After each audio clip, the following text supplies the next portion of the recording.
Sì.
Finance Committee will hold attendance open until 11 a.m.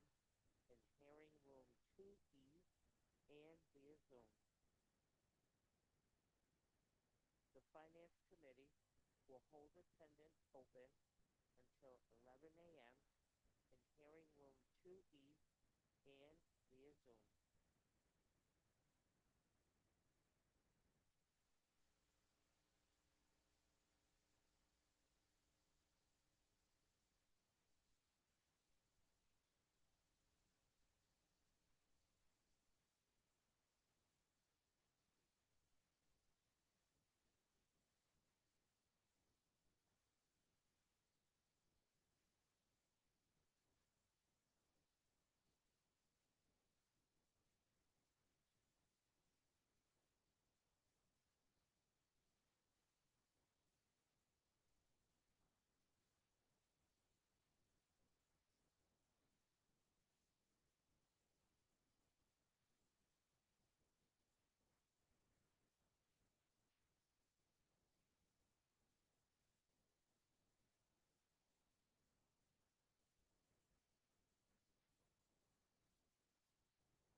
Good morning, everyone. Welcome to our Education Committee meeting. What we're going to do is begin. We're gonna adjourn. No. Oh, I'm sorry, not adjourn. We're gonna recess and come back and start at 10:30. Okay. All right. Everybody okay? Fine. Thank you. All right.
Good morning. It's 10:30. We will reconvene this Education Committee meeting.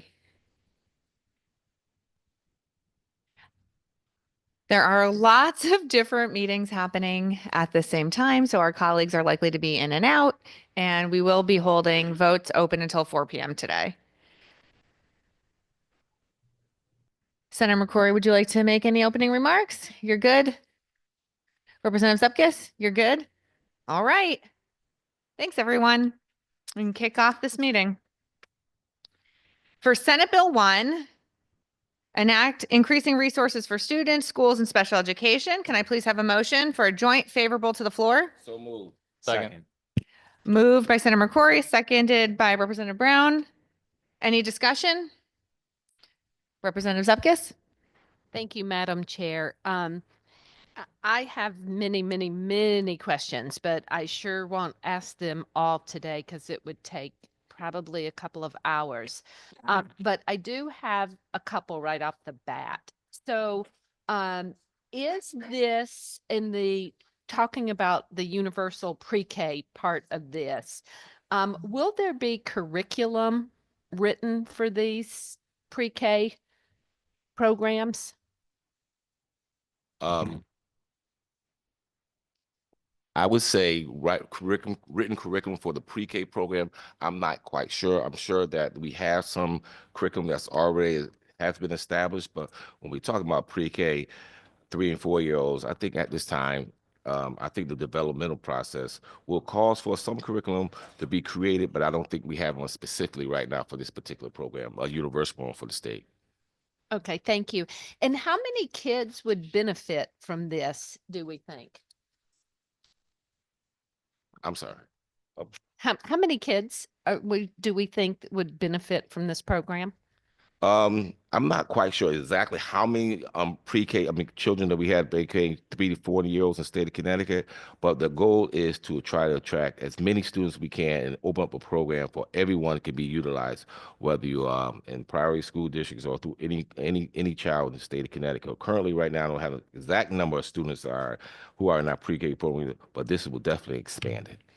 Thank you, because I know even for me, if my kids are older, but if they were in daycare and this was offered, and daycare is expensive. And so I get, my thoughts are, what about capacity? How many kids? Because honestly, even if somebody could afford maybe daycare or struggling to pay for daycare, why wouldn't I opt for this? And then maybe I could take my kid out to dinner or something. So, this is just such a huge question, and I have so many, but thank you for those. Oh, and my last one little question is, who is going to run these? Are these going to be people that already exist? Are they creating new ones? Are they state run? Who's running those? Oh, that's a good question. So we have multiple providers. We have providers that are in our public schools. We have private providers, and we also have home care providers. And in regards to the cost, this program will be set up sort of like our tri-state program that we already have, where the employer will pick up a cost of 1/3. The individual, the parents, will pick up a cost of 1/3 of the amount of care, up to 7% of their income. And the last part will be the state of Connecticut will contribute to 1/3, the last 1/3 of the cost of this program. Thank you. All right. Thank you, Mr. Chair. Well, I won't ask any more questions, but I will be a no today. Thank you. And thank you, Representative Zupkis. Any other questions on SB 1? How could I miss you, Representative Howard, right in front of me? Thank you. Representative Howard. Yes, I do have just, I think probably 1 or 2 quick questions. And I'm not even going to go beyond section 3 with my questions.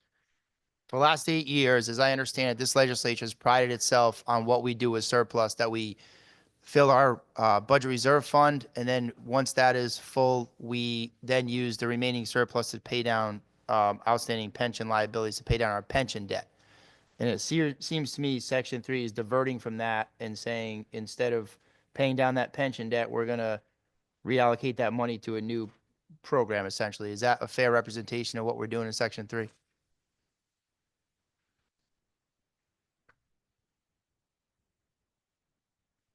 So not necessarily, but I understand where you're going with it. So the idea with this is what we would like to do is just take that initial $300 million investment and put that to a side, invest those dollars so we can get a return on investment to start our phase one. So actually that $300 million, we're going to put it aside, get a return on investment. I'm just throwing out some numbers. Maybe after a 2-year investment, we can have about $60 million and utilize those dollars to start putting this program together. So therefore, we wouldn't necessarily be going back to us every year and ask for another allocation of $300 million. We want to utilize the dollars that we have, invest it, get this program up and running so it's sustainable, and still utilize the remaining dollars from that investment as we move forward.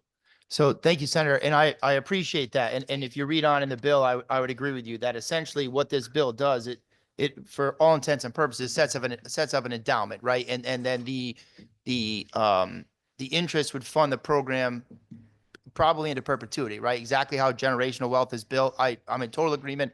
And frankly, it's a good structure.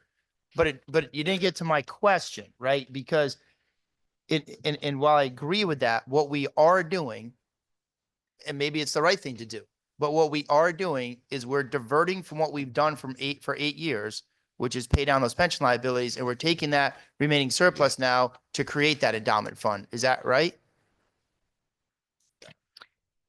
I think that's a great question and definitely deserving of clarification. So my understanding, and this is a Senate bill, but my understanding is this unappropriated surplus is coming from the ARPA interest dollars. So not the funds that we currently are accounting for in the volatility cap that pays down the pension debt ahead of schedule, right? So when we have those dollars that are deemed volatile because of the market and they are above what the volatility cap ceiling is, those are the dollars that are currently going in to prepay down the pension liability. And these are a separate pot of dollars.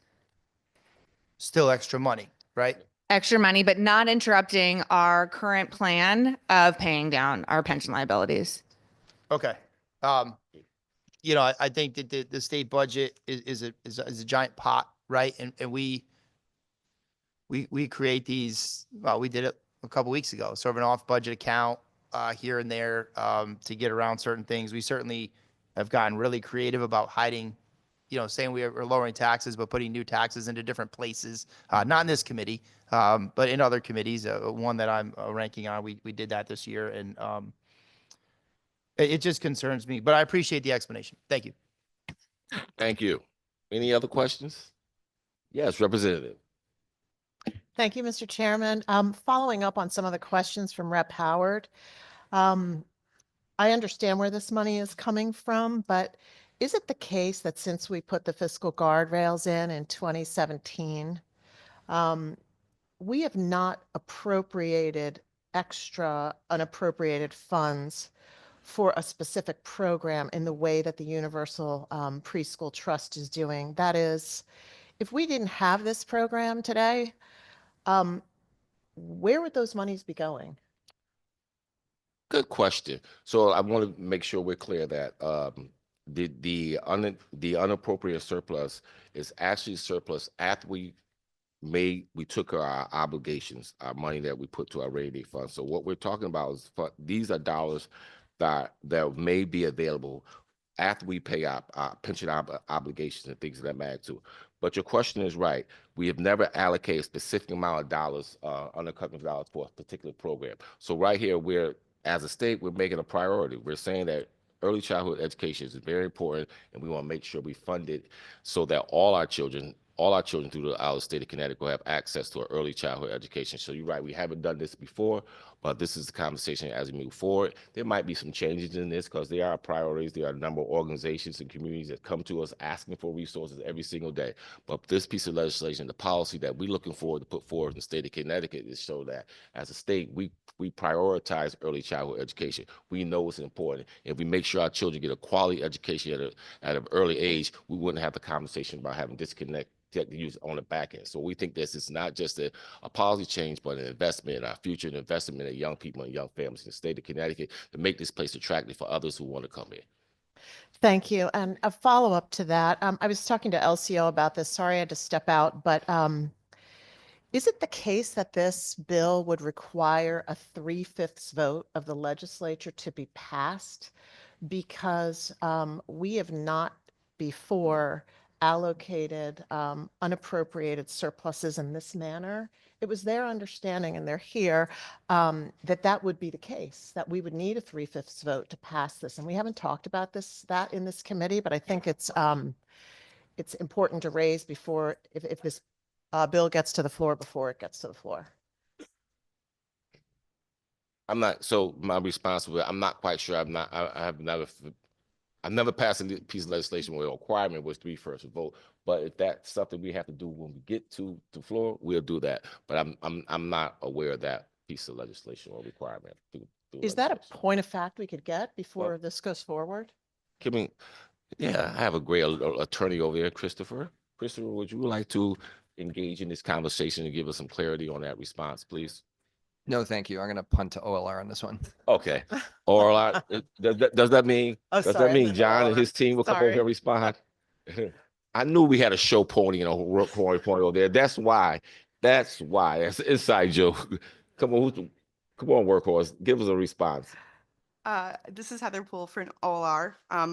It is our understanding, based on some information we got from a similar provision in a governor's bill that uses a similar funding mechanism, that yes, this would implicate the constitutional requirement that if you spend surplus funds, you need a 3/5 vote of the legislature. But that's at least our understanding from the governor's office. Thank you. May I ask a follow-up question? So what makes this appropriation so different, or different enough that it requires that vote, whereas everything else we pass that requires funding requires a simple majority vote? Through me and OLR, Kim, would you like to respond to that question, please? Thank you. I did pull up the text. So the amendment to the state constitution says, any unappropriated surplus shall be used to fund a budget reserve fund, or for the reduction of bonded indebtedness, or for any other purpose authorized by at least 3/5 of the members of each house of the General Assembly. Thank you. Any other question? Thank you. Any questions? Seeing none, I'm gonna let you take it. Thank you, Senator. Madam Clerk, could you please call the roll? A motion has been made and seconded to JF to the floor.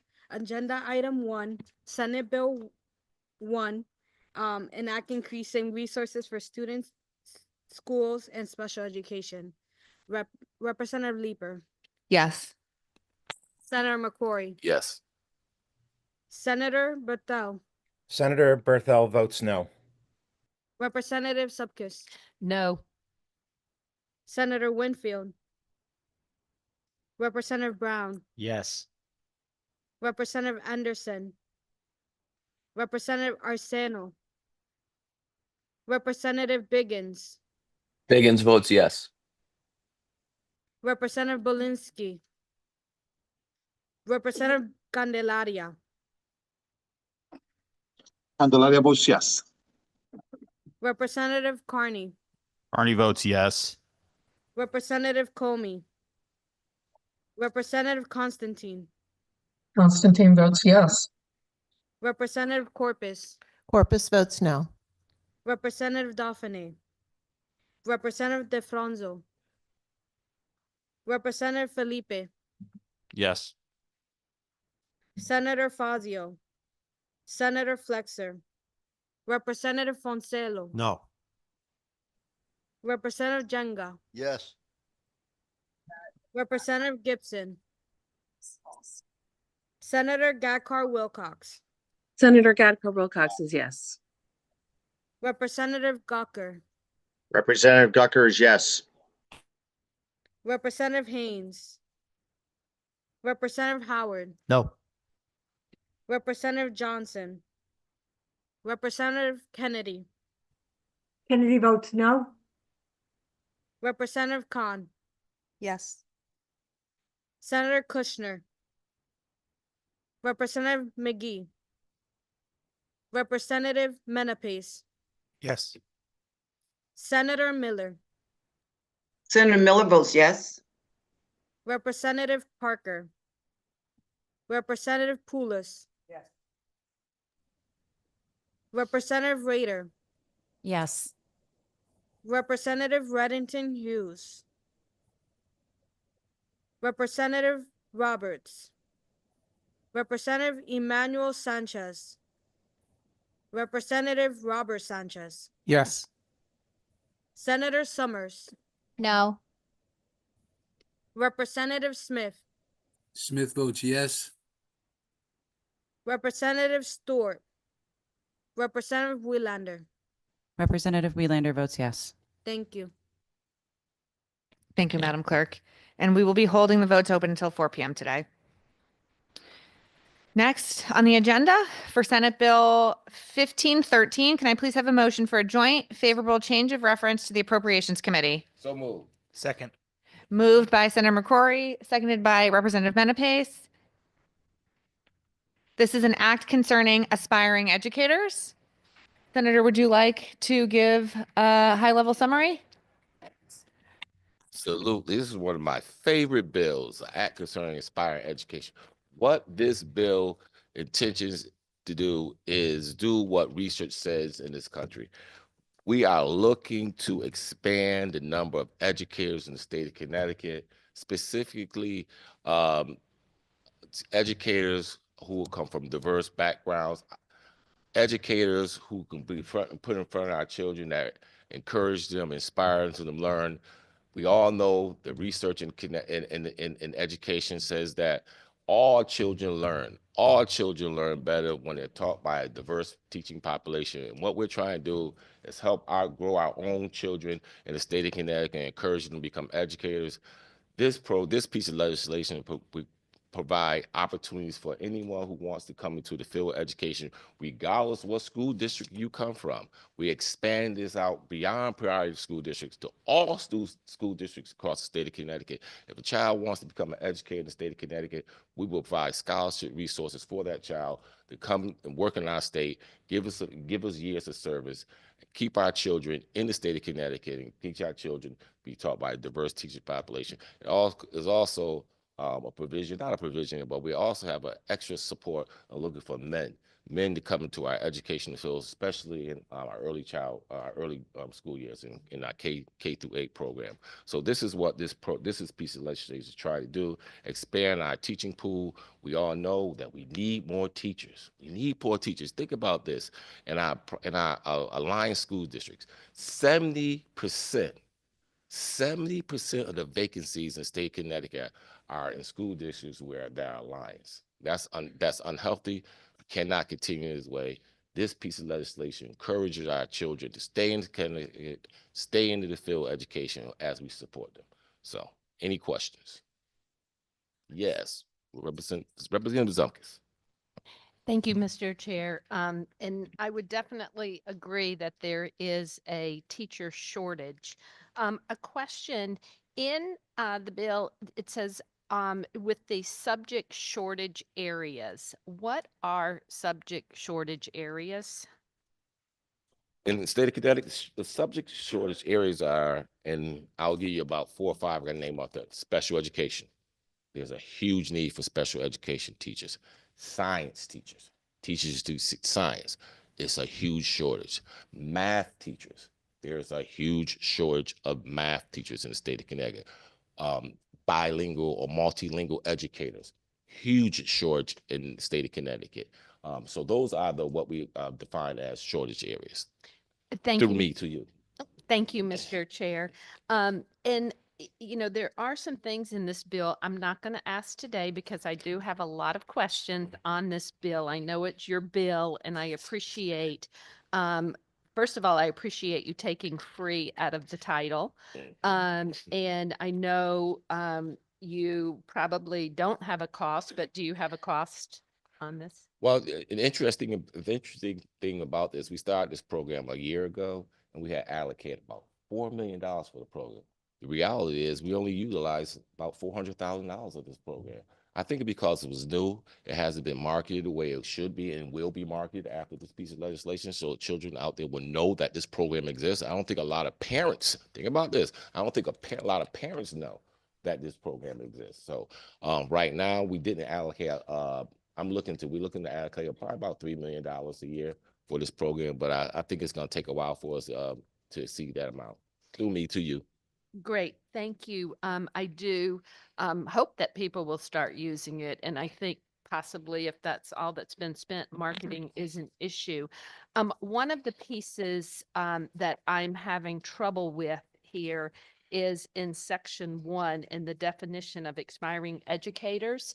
I'm grateful that it has expanded to men. I think men are great teachers and we need more men. However, as I read this, the only people that are excluded from this are white females. Is that correct through you?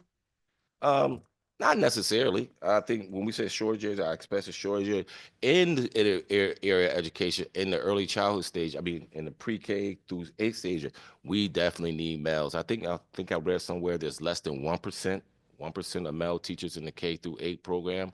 We're looking to actually expand this to all individuals. And I think in the shortage areas, we need females also. White females in science. I just said we need science teachers, we need math teachers, we need multilingual teachers. So they will be encouraged to apply for this program too, through me to you. Thank you. So I could apply. Yeah, and get absolutely. granted. Okay. Absolutely. Thank you, Mr. Chair. Thank you. Any questions? Representative Howard. Thank you, Mr. Chairman, and thank you for that dialogue. So I just want a couple of quick questions. In section 1, and actually throughout this bill, it appears to me that and I know the talent office already exists within STE, but it seems to me that we're giving the talent office the statutory authority to work sort of independent of the commissioner. Actually, I guess what we're trying to do here is be not necessarily work independent, but specifically informing that SDE that the responsibilities of running a program like this should be run through the talent office. Now, it's not required if we pass this legislation, but it's the idea to be informed that do we know that SDE is a shortage of personnel? They need more people. We prioritize this piece of legislation. We want to make sure it's in a department that has the personnel to do the work that we need to do. Through me to you. Thank you, Mr. Chairman. So if I could, like, section 12 is an example of what I'm talking about. So, which starts in line 387. Under existing law, each local and regional board of education has to submit increasing educator diversity plan, which we're changing the name of that to aspiring educator recruitment plan pursuant to the way we've changed it, which is okay. However, under current law, the commissioner will review that plan, accept it or reject it and send it back to the town.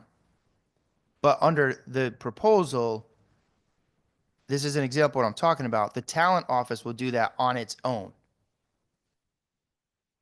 And so if you were to play that out, right? So in one of my all 3 of my municipalities have boards of education. So if I have a board member come to me and say, Representative, we put this plan in place and we, it's the right plan. They're rejecting it. We disagree. Can you help us with this, right? Pretty common scenario that most of us get. Normally, I would call the commissioner because the commissioner is nominated by the governor who's elected by the people and confirmed by the people through their legislative branch. But here now, I could feasibly, if this passes, go to the commissioner and she could say, I agree with you. It's perfectly fine, but there's nothing I can do about it because the talent office in my department has statutory authority to do it whether I like it or not. I think that's so your initial explanation of the bill conceptually, I think is admirable and I can agree with it. I just think we need to take a look at this. And I'm interested in your response to my concern over the fact that we're sort of cutting the commissioner. Right. It's not the best way to say it, and I appreciate that, but we're sort of going around the commissioner with this. Right. Through you, and your response, you're absolutely right. And it could be, as I'm looking through this and your question, your explanation to me, it is an overreach. And I think that as we move forward, getting this bill out committee and before it reaches the floor, that piece of the legislation could be modified, should be modified. But I just wanted to make it clear that the intention of this bill and the motivation of this bill and the need of this bill needs to take place. And I wanted to make sure that it will be taking place in the office of the Connecticut State Department of Education, specifically talent, but actually based on your question, your comments, we might want to change this piece of legislation and make sure and give the commission the last say in making this come to fruition, and we could modify that as we move forward. Thank you, Mr. Chairman. And, I listened to your dialogue with the ranking member, and she specifically said white female. The other thing that sort of stood out to me is subgroup in line 15, because, I think a subgroup is broad. And I think a subgroup could be really anybody. And I think if what we're trying to do, which I understand and agree with, is to try to diversify our teaching population in a variety of ways, I think we should probably, if we're going to make some changes after committee, which we often do, and I appreciate, you listening to me and talking with me about this, a subgroup could be anybody, people with freckles. A subgroup is people who live east of the Connecticut River, which I mention just about every year in judiciary when the judges come forward, and none of them are from east of the Connecticut River. That's a subgroup. If the governor's listening here now, he can hear that part. But the subgroup is people with tattoos are a subgroup. People with long hair is a subgroup. And I think it may be important with the work that you do and with what the intent of this legislation is, that we define subgroup potentially to target the exact diversity that we're looking for. Like you said earlier, we need women perhaps in science, I think you said, or we need men in elementary and the younger ages. So that would be a specific teacher shortage area for that particular subgroup, if I'm making sense. So if we were to look at it holistically and say, hey, we have a shortage of men in K through 2, then they would be a specific subgroup in that teacher shortage area. The way this reads today, I could put myself in 1,000 subgroups, people who talk too much, who have too many opinions, I could go on and on. People who are incredibly handsome. Yeah, I could put myself in that subgroup, for example. And humble. Yeah, I put myself in that. I'm gonna ask for a roll call vote. All right. But you could see my point, Senator. And in all seriousness, I like to keep it a little bit light when we talk about these important issues. But the truth is, we make laws and we create a word that's as broad as subgroup. I'm just wondering if there's an appetite to have to take a look at that and define it a bit more explicitly. Before I respond, I'll let Representative Poulos, would you like to have? It's not on his topic. It's a different topic. So finish Oh, up with okay. him and then. Okay. So again, I again, thanks for your commentary there, Representative. But specifically in this piece of legislation, we look at the subgroups that are underrepresented in education. Like you said, we need more men in our elementary schools. We want to target that population. We need diverse population of students from all and every area of education. And we do need to feel that the subgroup could be women in the areas of math and science. So again, thank you for your commentary. But again, we have to be very, very intentional about this piece of legislation. And we can't open it up to everyone, but it looks like right now, the fact that we need so many educators, we might have to open this up and it won't be a subgroup for everyone. We do have another piece of legislation that will help encourage people going to on the field education that we have, another bill, which it costs a lot of money, but again, this will provide opportunities for everyone who wants to go into education to do that. So I think we could do two things at one time. We can pass this piece of legislation and also look at another piece of legislation that encourage the population to go into the field of education also. Sorry, Mr. Chairman, the last question I had for you is at the end of section 3, where it says such clinical experience, this is talking about the stipend, shall include a stipend. Who is paying that stipend? Is that going to be paid for by a municipality where the student is participating? Or is it paid by the state? Is it paid by the university? Who's going to pay that stipend? Very good question. Those dollars are going to be a grant provided from the state to the teacher prep programs that provide opportunities for our students to have those experiences. So the dollars will come from the state of Connecticut to the teacher prep programs to get out to those teachers who are going out there and get that experience. And that grant program would ideally be funded by the budget. Clearly, this would have to go to approps, right? So it would be funded by straight from the budget? Yes, absolutely. And again, in some of those resources, like I said, we put aside $3 million. We only use 10% of it right now. There's dollars that will be in the budget already for a program like this. Okay, thank you, Mr. Chairman. Mr. Chairman, I'm going to be a no on this today, just so that there's notes that it needs to be addressed, and I look forward to those things being addressed, and I hope I can help be a part of it and get this bill to the right things. We can do exactly what its intent is, which I think is admirable and very necessary. Thank you, Mr. Chairman. Yeah, and thank you for your comments. And again, that's why we have this committee here. You know, no one's perfect. When we see things like that might be modified, you made some very good points that, you know, there was an overreach by putting this specifically a talent language in here, say, I want the talent office of the SD to do that. That could have been overreach, but again, it's a sense of message that this is very important. And if you, when we do have resources, the resources you do have on there, we want this program to happen. But with the understanding that SD needs resources in general also. So with that being said, any other questions? Yes, Representative Poulos. You got it. Gotcha. Thank you, Mr. Chairman. I don't have long hair and I certainly don't have tattoos, but I do have a lot of perspectives that I wear a lot of hats in education, and I wanted to share about this bill.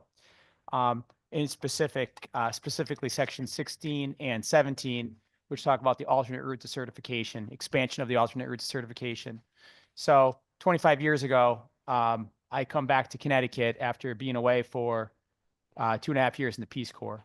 2 years, no pay, just doing some volunteer work, happened to learn Spanish, and decided I wanted to get involved in teaching and become a teacher. So I surveyed the landscape, and it was either go back to college and pay a lot of money and get a master's and become a teacher, something I didn't want to do as a 25-year-old. I wanted to get my life going, or there was this alternate route option. It was affordable. It did require me to stop, like to not have a job, right? Because it was 12 straight weeks of training in the summer. A scholarship would have been beautiful, especially because I was coming back from 2 years of no income, no pay. And so it would have been helpful. I had the support of my family and so forth, so I was able to manage financially. But this alternate program, the changes in this bill talk about setting aside 10% of the seats for veterans. I think that veterans come back from service as well, and we want to offer them pathways to reintegrate into their home society, to give back their skills. And quite honestly, like, we all know this. You can go anywhere in this country. We're suffering a major shortage of educators. I happen to be in Washington, D.C. at one point, and I was talking to Senator Marshall from Kansas. And I said to him, Senator, in your view, what's the #1 problem in education? And he said to me, well, we got a horrible teacher shortage. We don't know how to fix it. We got to try to fix this. And then I went over across another building to Senator Murphy's office. These people couldn't be more politically diverse. Okay. They have different opinions. And Senator Murphy says, we got a teacher shortage problem in this country. I think we all agree on that. And so we got to pull as many levers as we can, all right, to have trained, certified, competent people in our schools. We shouldn't be starting school years with vacancies, with substitutes. So, and as for the talent office, I said I wore a lot of hats. About a decade ago, maybe a little bit more, I worked in the talent office.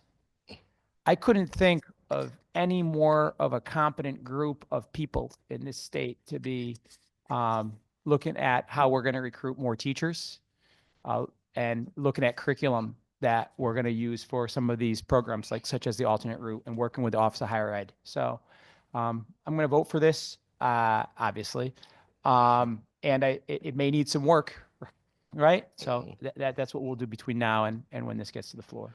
Thank you. Thank you, and thank you for sharing those your journey into the field of education. I'll just say my journey is just as like yours. I was also a person who went through school, got an undergrad degree in economics, got a master's degree in business administration, went into the corporate world for 1 year and realized that this is not what I want to do for the rest of my life. Went back and I could not go back to school again, like you said, for 4 years to become a teacher, because that's what happens. So we create these programs in the state of Connecticut, these alternate route programs for people who have real life experience out there, who can come back to our classroom and inform our children what it really takes to be successful in life. I'm not the only one who has this experience. I think Kate Diaz, the CEO of CEA, She also was alternative route program. So we know these programs work, and it's rest assured that so many people who when they went on and got degrees in social work and other things like found their calling in education, because when they saw their children going through the public school system, they were like, well, woo, I might want to do something different. And these programs exist for that mean, especially when you talk about trying to get a diverse teaching population. Many people go into get their degrees, they find out in the real world that what they thought they wanted to do wasn't what they did. And they're concerned about going back into the field of education and being role models for more children. So I think programs, this is the reason why these programs exist, and that's why they work. And yes, it was an overreach saying talented Bob, because we know who can get the things done that we want to get done. And that's why we specifically said talent department. But again, that could have been overreach, and we'll fix that as we move on forward. The reality is there is a teacher shortage in the state of Connecticut, and 3 to 5 years from now, when you find school districts where you can't hire anyone, there are going to be school districts where you can't, regardless of if it's a private school district, a district in the Eastern Connecticut, or a district in Wilton, Connecticut, or Greenwich, you will not have an educator, especially in our sciences. We heard a young man here the other day say he wanted to take a biology course, a higher level biology course, but they did not have a teacher in his school to teach it. So we have to do as many things as we possible to get education in this field. I spoke enough. I'm going to shut up, and I see a question over here. Representative. Thank you, Mr. Chairman. I echo a lot of the comments. I think this is such a great concept. It relies on the free market to incentivize people to enter into a profession we need more of. It invests in our young people and puts them on a path to a great career. My question really relates to lines 36 through 41, which seems to be the only place in the bill at the moment, and I know it's a work in process, that describes what the commitment back to the state is for those recipients who get the scholarship. And this talks about how if someone's not employed as a certified teacher, then they have to enter into some payback program to the state. This reminds me of the bill we talked about in this committee last week, which is this is not an anti-teacher comment by any stretch or an anti-this bill comment, but it's a pro-state of Connecticut comment. If we're going to make this investment in our people, we want to make sure that the state benefits from their education and that they actually teach in Connecticut. Do you have any further thinking on what the requirement of teaching in the state will be after someone receives this? Yeah. So from my understanding as we move forward, we're looking, when we make this investment to a young person, we want them to stay in the state of Connecticut and give us, I don't know if it's a specific commitment, I think it was the 3 to 4 years of actually teaching in the state of Connecticut if you were to receive the scholarship. And if you don't make that commitment, there's a payback period or amount you have to pay back a percentage as you move forward. So again, I know I can't specifically tell you how many years the commitment is if you accept this scholarship. I believe it's up to 3 to 5, and if you don't make that commitment, there's a requirement for payback. Okay, through you, Mr. Chair. I would love to see that language. That would help me get there a lot. So, and I don't see it here now, so I'm going to vote no today, but really want to applaud the intent behind this and hope that I would be able to be a yes vote when this gets to the floor. Thank you. Absolutely. Representative Zufkis. Thank you for the second time in a comment. And I do want to say thank you to you, Senator. I know this is your bill and you worked hard on it. And I do appreciate the intent. I'm a no to flag it, but I hope these things that are talked about, and I know you are generally good about taking suggestions, putting them in, really to make it even a stronger and better bill that we can all support. So I just wanted to thank you for that, even though I'm flagging it today, but I do appreciate it. No, and I appreciate that. You're absolutely right. I know we talked about the commitment to give back a number of years. I think we should and have to put that in the language as we move forward. Representative Khan. Okay, I thought I was in line for a little bit later, but thank you. And actually, it's kind of following up a little bit on Rep. Corpus's question. So I think we're very aligned in asking, but specifically when we're talking about the teaching requirement after you've completed the coursework, if you participated in the scholarship program. I believe you said something about this would now open up a little bit to shortage areas specifically, and I know we have a huge shortage area. We have 40% of our shortage area in Connecticut is special education.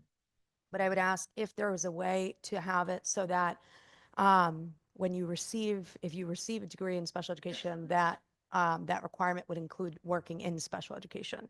So currently we have a lot of teachers that hold two like dual certification, and special education is one of them, but often because the field is quite difficult, we see that folks choose not to work in the field, but I would ask that if we could, to help incentivize folks to choose to work in the field of special education, that that be specified, especially if they're chosen based on a shortage area, whether that's STEM, whatever it may be. That way it's, allowing us to benefit from having folks work in those shortage areas specifically. That would be my ask for that specifically. That's it. Thank you. Thank you. Any other questions? Representative Felipe. Thank you, Mr. Chair, and I mean that sincerely. Thank you. Me and you started this work on the subcommittee a little while ago, working on this, and I just want to throw out a couple of facts. I know you like when we educate the public here in the Education Committee. 52% of students in the state of Connecticut are males. 24.5% of teachers are males. That's 2-to-1 in terms of parity. We're 50%. 50% is an F in public school. 31% of students in Connecticut are Latino. 5.1% of teachers are Latino. That's 6-to-1. That is 1/6 of the way to parity. 12% of students are Black. 6% of teachers are Black. That's another 2-to-1, 50%. It's another F. 5.5% students are Asian. 5.5% of students are Asian. 1.4% of teachers are Asian. That's 4-to-1. There are 202 school districts in the state of Connecticut. 70 of them employ many teachers of color. 140 of them only have about 3, if that. This work is important because of those numbers, because you see that if you look at any studies from the last 5 years, this is actually a gap that's closing, right? It's getting closer, and we're still at an F. We're still in a place where we're not where we need to be in terms of parity in the state of Connecticut, where people can go to school and see somebody who looks like them, who's experienced life the way they've experienced life, because it's much more about the subjects that we learn. I know the teachers in the room understand this, but it's about the experiences that we have and the connection that our teacher population has to us. So I just wanted to get those facts on the record and once again say thank you. And thank you for your comment. You know, it's funny, I've been on this committee for 20 years, and what Representative Felipe, the numbers you present, I forgot about those. You know, you've been here so long, you forget about some of the facts that are out there. In over half our school districts, there's no person of color in teaching it in any of them. Half. So what do we say about, what do we message we're sending to our children? What kind of society you think you're gonna live in? If you don't have people in front of you, a diverse teaching population, that's not good for us. That's not good for the state. Everyone needs to see themselves in front of class, and don't have to just be in the urban school districts. I need diversity all over the state. And unfortunately, too many of our school districts, like you said, I remember there were in over 110 of our school districts, there was a time they didn't have any. And that's unacceptable. Not in Connecticut. There's too much diversity out there. And again, we want to make sure our children are ready for the 21st century. They could sit and feel comfortable in any environment. And that's what we're striving for. Any other questions? Seeing none? Oh, Representative. Thank you, Mr. Chair. Quick one, and I agree because I come from a family of teachers that we need more teachers. But my question is, do we have numbers as to either a number form or a percent form, how many people we need for specific areas of study? Like we said, STEM before, which the sciences, and I was a science person myself, it isn't easy. And what if you bring someone into a program, just as a, for example, who doesn't make it through the educational part of it? What are the ramifications of that? So I'd be looking for, again, numbers of some kind, and then the downside if not everybody gets through the program. That's a very good question. First, I addressed it. If everyone gets to the program, the reality is they all have to go through anyone. They have to go through a certified teacher prep program, which is made a 4-year college or alternative program. There are requirements that are required to pass through those programs. If they're not successful for making it through the teacher prep program, they will never be available for this scholarship. So there will never be opportunities for these scholarships. The other part of that is the specific numbers of need.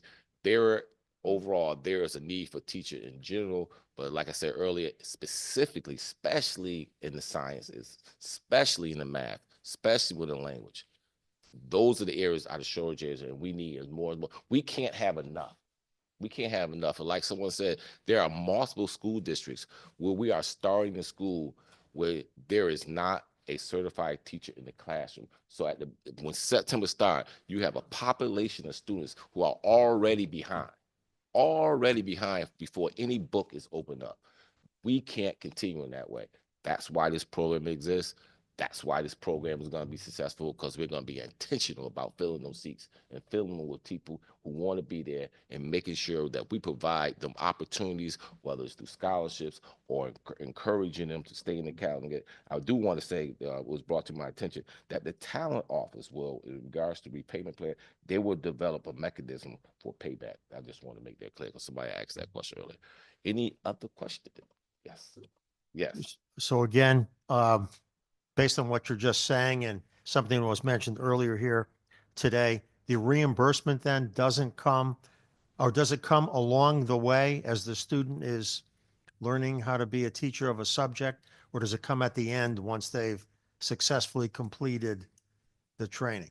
It will become after they complete the training, and once they find a seat, find a position in the state of Connecticut, which won't be hard. That's when the reimbursement will come into play. But it won't be a reimbursement, because if they're teaching, they're fine. And again, we just want them to be in that position for a minimal, maybe between 3 and 5 years, and that will be spelled out when we finally get the final draft of this piece of language. Any other questions? Seeing none? Thank you. Thank you, Mr. Chair. Madam Clerk, please call the roll. A motion has been made and seconded to JF2 appropriations, agenda item 2, Senate Bill 1513, and not concerning aspiring educators. Representative Leeper, Yes. Senator McCrory, Yes. Senator Berthel, Senator Berthel votes no for a flag. Representative Subkis, No. Senator Winfield, Representative Brown, Yes. Representative Anderson, Representative Arceno, Representative Biggins, Biggins votes yes. Representative Belinsky, Representative Candelaria, Candelaria votes yes. Representative Carney, Representative Comey, Representative Constantine, Yes. Representative Corpus, Corpus votes no to flag. Representative Dauphiné, Representative DeFranzo, Representative Felipe, Absolutely yes. Senator Fazio, Senator Flexer, Representative Foncello, No, and flag it. Representative Jenga, Yes. Representative Gibson, Senator Gacard Wilcox, Senator Gacard Wilcox is yes. Representative Gucker, Gucker votes yes. Representative Haynes, Representative Howard, No. Representative Johnson, Representative Kennedy, Kennedy is a no today? Representative Khan, Yes. Senator Kushner, Representative McGee, Representative Menapace, Yes. Senator Miller, Senator Miller votes yes. Representative Parker, Representative Poulos, Yes. Mr. Clark. Representative Rader, Next up is number 11, which is Representative Reddington Hughes, Act limiting appeals under the Representative Roberts, Representative Emmanuel Sanchez, Representative Robert Sanchez, Robert Sanchez is yes. Senator Summers, No. Representative Smith, Smith votes yes. Representative Stewart, Representative Welander. Representative Welander votes yes. Thank you. Thank you, Madam Clerk. And votes will be held open till 4 p.m. today. Next, number 3 on the agenda, Senate Bill 1510, an act concerning assorted revisions to the education statutes, LCO number 6784. Can I please have a motion for a joint favorable substitute change of reference to the Appropriations Committee? Second. Moved by Representative Felipe, seconded by Representative Brown.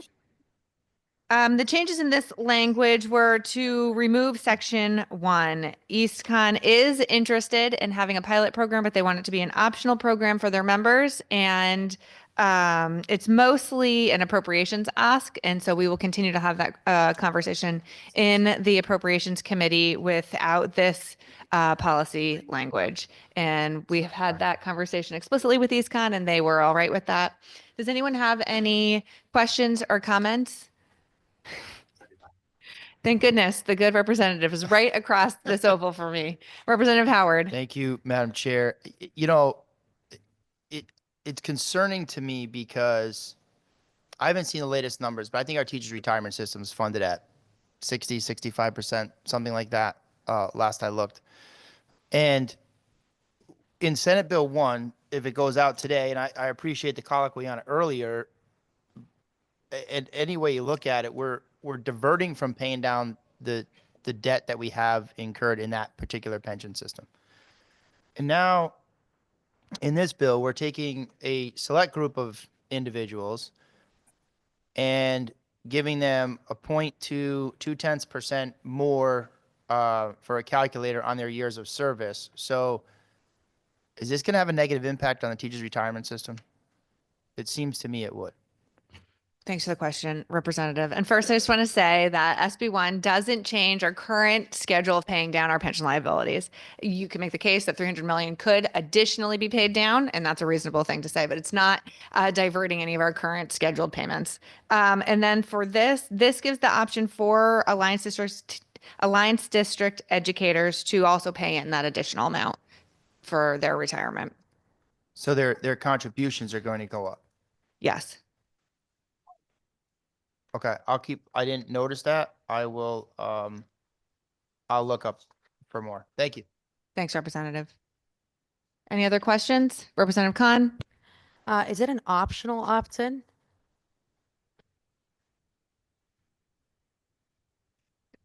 That's a good question. We can clarify that. Okay. Absolutely. All right, thank you. Representative Zupkis? Thank you, Madam Chair. Madam Chair, do you have any idea of the cost?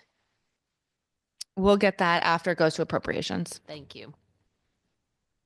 Madam Chair. Senator Berthel, online. Nice to see you. Thank you. Good to see you as well. Thank you. This is going directly to appropriations from here, and I guess I'll just make the comment for the record that many of us will be voting no for a flag until we get the fiscal note back. I think there's been some good questions already asked very quickly in the last few minutes about where things are coming from, what the impact will be on the overall budget, et cetera. So I will be a no vote today, more for the curiosity and interest in what the fiscal note ultimately looks like on this bill. Thank you. Thank you, Senator. Any other questions? Seeing none, Madam Clerk, please call the roll. A motion has been made and seconded to JFS to appropriation Senate Bill 1510 and not concerning assorted revisions to the education statutes. Representative Leeper, Yes. Senator McCrory, Yes. Senator Berthel, Senator Berthel votes no. Representative Zupkis, No. Senator Winfield, Representative Brown, Yes. Representative Anderson, Representative Arsano, Representative Biggins, Biggins votes yes. Representative Belinsky, Obinski votes no. Representative Candelaria, Candelaria votes yes. Representative Carney, Representative Comey, Representative Comey votes yes. Representative Constantine, Rep. Constantine votes yes. Representative Corpus, Corpus votes no. Representative Dauphiné, Representative DeFranzo, Representative Felipe, Yes. Senator Fazio, Senator Flexer, Representative Foncelo, No. Representative Jenga, Representative Gibson, Representative Gibson votes yes. Senator Gacart Wilcox, Senator Gadkar Wilcox votes yes. Representative Gucker, Representative Gucker votes yes. Representative Haynes, Representative Howard, No. Representative Johnson, Representative Kennedy, Kennedy votes no. Representative Khan, Senator Kushner, Representative McGee, Representative Menapace, Senator Miller, Senator Miller votes yes. Representative Parker, Representative Poulos, Yes. Representative Rader, Representative Reddington Hughes, Representative Roberts, Representative Roberts votes yes. Representative Emmanuel Sanchez, Representative Robert Sanchez, Yes. Senator Summers, Yes. Representative Smith, Smith votes yes. Representative Stewart, Representative Welander. Representative Welander votes yes. Thank you. Thank you, Madam Clerk. And the vote will be held open till 4 p.m. today. For item number 4, House Bill 7219, we'll be holding this item for today and revisiting on Friday. So next up for a vote will be item number 5, House Bill 7216, an act implementing the recommendations of the Technical Education and Career System. Can LCO number 6785. Can I please have a motion for a joint favorable substitute change of reference to the Appropriations Committee? So moved. Second. Moved by Senator McCrory, seconded by Representative Brown.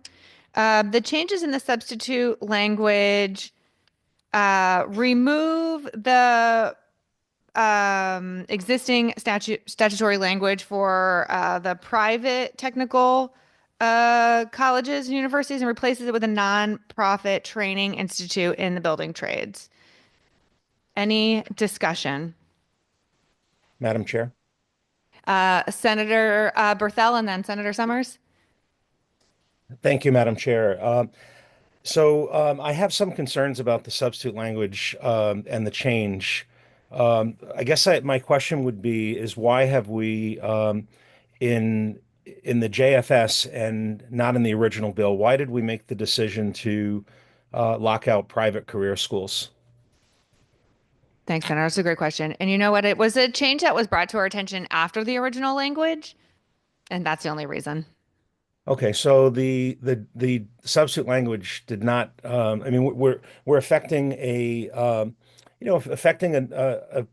handful of private schools in Connecticut that arguably have been tarnished by the failure of the Stone Academy, but on their own merit are producing some very good outcomes for their students. One of those schools, and I'm going to refrain from naming any of them here in the meeting, but one of them was just ranked in the top 10 in Connecticut in terms of return on investment for tuition dollars. And I just find it a little unfair that this language, which came in as part of our ability as a committee to introduce substitute language, was never subject to a public hearing, because I think if those schools had known that this was going to be part of the original bill, they would have come before us in a public hearing and spoke very eloquently and professionally about the good results that the private schools are providing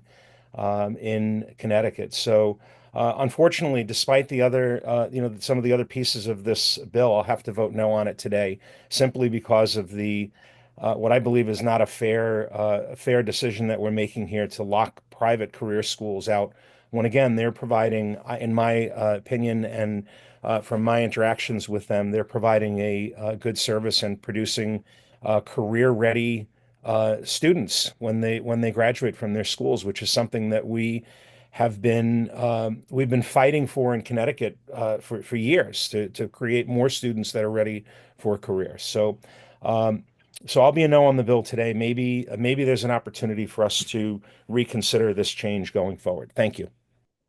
Thank you, Senator. Senator Summers? Yes, thank you, Madam Chair. My question is somewhat aligned with Senator Berthel. I was wondering if you could give us a list. Who are these nonprofit organizations that would be providing this skill or this education? Can you give us a list of some of them? I believe some of them include Porter and Chester and Lincoln Tech. Okay. And I do also agree with what Senator Berthel has indicated, although I think this bill is well intended. The idea that we're cutting out any school that is a for-profit that may have great placement, great educational services, I just don't think is a fair playing field. And I understand there are some bad actors. Everyone likes to use that. You know, we've had one incident with Stone Academy with LPN nursing, and we've been able to rectify that, but not every for-profit falls into that category. So if that language was to be changed, I would support it, but I will not be supporting it today. Thank you. Thank you, Senator. Representative Zepkis? Thank you, Madam Chair, and I won't reiterate, although I agree with my colleagues. I do have a question, though. In the when it's talking about debt-free education programs, it was community college. Now it's extended to whatever that may be. Do we have a idea of the cost? Number one, I know it's going to approach. So, and then number two, is there accountability in here for people that are able to use this program? What is the teeth in it for them to be accountable back to the state of Connecticut? Thank you, Representative. As for the fiscal note, we'll get that after it goes to appropriations. Although I believe the debt-free community college fund is funded to a certain amount, and this would just be eligible for that pot of money for the students who are going to go after the traditional high school diploma is earned to go to the technical schools to get their certification and training in the CTEC system. So it would be coming from whatever pot of money is in the free community college grant allocation. And then specifically for accountability, I have to get you that answer. I don't have it off the top of my head. Thank you, Madam Chair. And this grant, if used up, then what happens? The program goes away? I think the program it currently exists. So I think it would The funding, if the funding if is. the funding goes away, the program doesn't go away, but the access to the funding would be limited to likely first come, first serve. Usually it's also a last dollar in. So students are getting grants, other financial aid, and then these are those final dollars that help bridge that gap for them. Okay, so as long as within available appropriations, if the money's there, they will continue to get that pot. If not, then that piece of it will not exist. All the money will just have been spent down, correct? Thank you. Thanks, Thank you, Madam Representative. Chair. Senator McCrory? Any questions? I'll just say this is a great program. I think what Representative Wielander. Thank you, Mr. Chair, Madam Chair. I just wanted to restate something I've said, I think, a number of times in the special education committee meetings, and that if we are talking about public dollars, then we should be talking about accountability for those public dollars, and public dollars should not be going to for-profit organizations. We have a great system in Connecticut that is available and nonprofit and public for CTEX, and I think we need to expand that. I know that they fill spots very quickly in these programs, and we need to make sure that there is a responsibility of spending public taxpayer dollars in an appropriate way. So I'm very happy about this change. Thank you, Madam Chair and Mr. Chair. Thank you. Any other questions? Representative. Thank you, Madam Chair and Mr. Chair. Senator Summers asked and Representative Leeper answered a list of the private providers, which is helpful. But what about the list of the nonprofit providers who will be specifically included herein? Is that something that we could have access to? The nonprofit providers, oh, thank you. Sorry, I was thinking about the technical high schools. The nonprofit providers is primarily the Building Trades Training Institute, which is free education from the building trades, paid apprenticeship hours, and then a job match on the back end. And if there are others, we can get that for you. Okay, through you, Madam Chair. So that to you, Madam Chair. So that means did I understand that there's only one institution that's currently contemplated to have the benefit of this program? So it's open to all nonprofits, but off the top of my head, that's the biggest one that's doing this work for all of the building trades. So our HVAC, electricians, plumbers are going through that training institute. Okay, so the list of those would be very helpful. Thank you. Thanks, Representative. Now, I'll just sum it up. This is I really think this is a great idea for us to expand this program. Think about how many students that graduate from our traditional comprehensive high school and never have the opportunity to learn how to be a plumber, never have an opportunity how to be a tradesman, never have an opportunity to be a drafter, never have an opportunity for going to hairstyles and things next year because they went to a traditional comprehensive high school. This says to them, you know what, everyone's not going to, the reality is everyone's not going to college. Everyone is not going to college. And we have to provide opportunities for those individuals who want to go on to higher education, get a trade, get a degree, and not make it so expensive for them. So if we're going to provide resources for people who want to go on to college, this free community college program, I think that's great. But again, we also got to provide opportunities for those who want to go into trades. If you don't think it's important, see how long it's going to take you to get a plumber to come to your house. See how long it's going to take you to get an electrician to come to your house, and watch what that cost look like. We need more people in our trades, and for us to provide opportunities, scholarship opportunities to build our trades and utilize the technical school system and the CTEX schools to educate our children, it will be the least expensive way. We need to do this. It's a great program, and I encourage everyone to support it. Thank you. Thank you, Mr. Chairman. Seeing no other questions, Madam Clerk, please call the roll. A motion has been made and seconded to JFS to appropriation agenda item 5, House Bill 7216, an act implementing the recommendations of the Technical Education and Career System. Representative Leeper, Yes. Senator McCrory, Absolutely. Senator Berthel, Senator Berthel votes no. Representative Subkis, Senator Winfield, Representative Brown, Yes. Representative Anderson, Representative Arseno, Representative Biggins, Representative Bolinsky, Representative Candelaria, Candelaria votes yes. Representative Carney, Carney votes no. Representative Comey, Representative Comey votes yes. Representative Constantine, Yes. Representative Corpus, No. Representative Dauphiné, Representative DeFranzo, Representative Felipe, Yes. Senator Fazio, Senator Flexer, Representative Foncelo, No.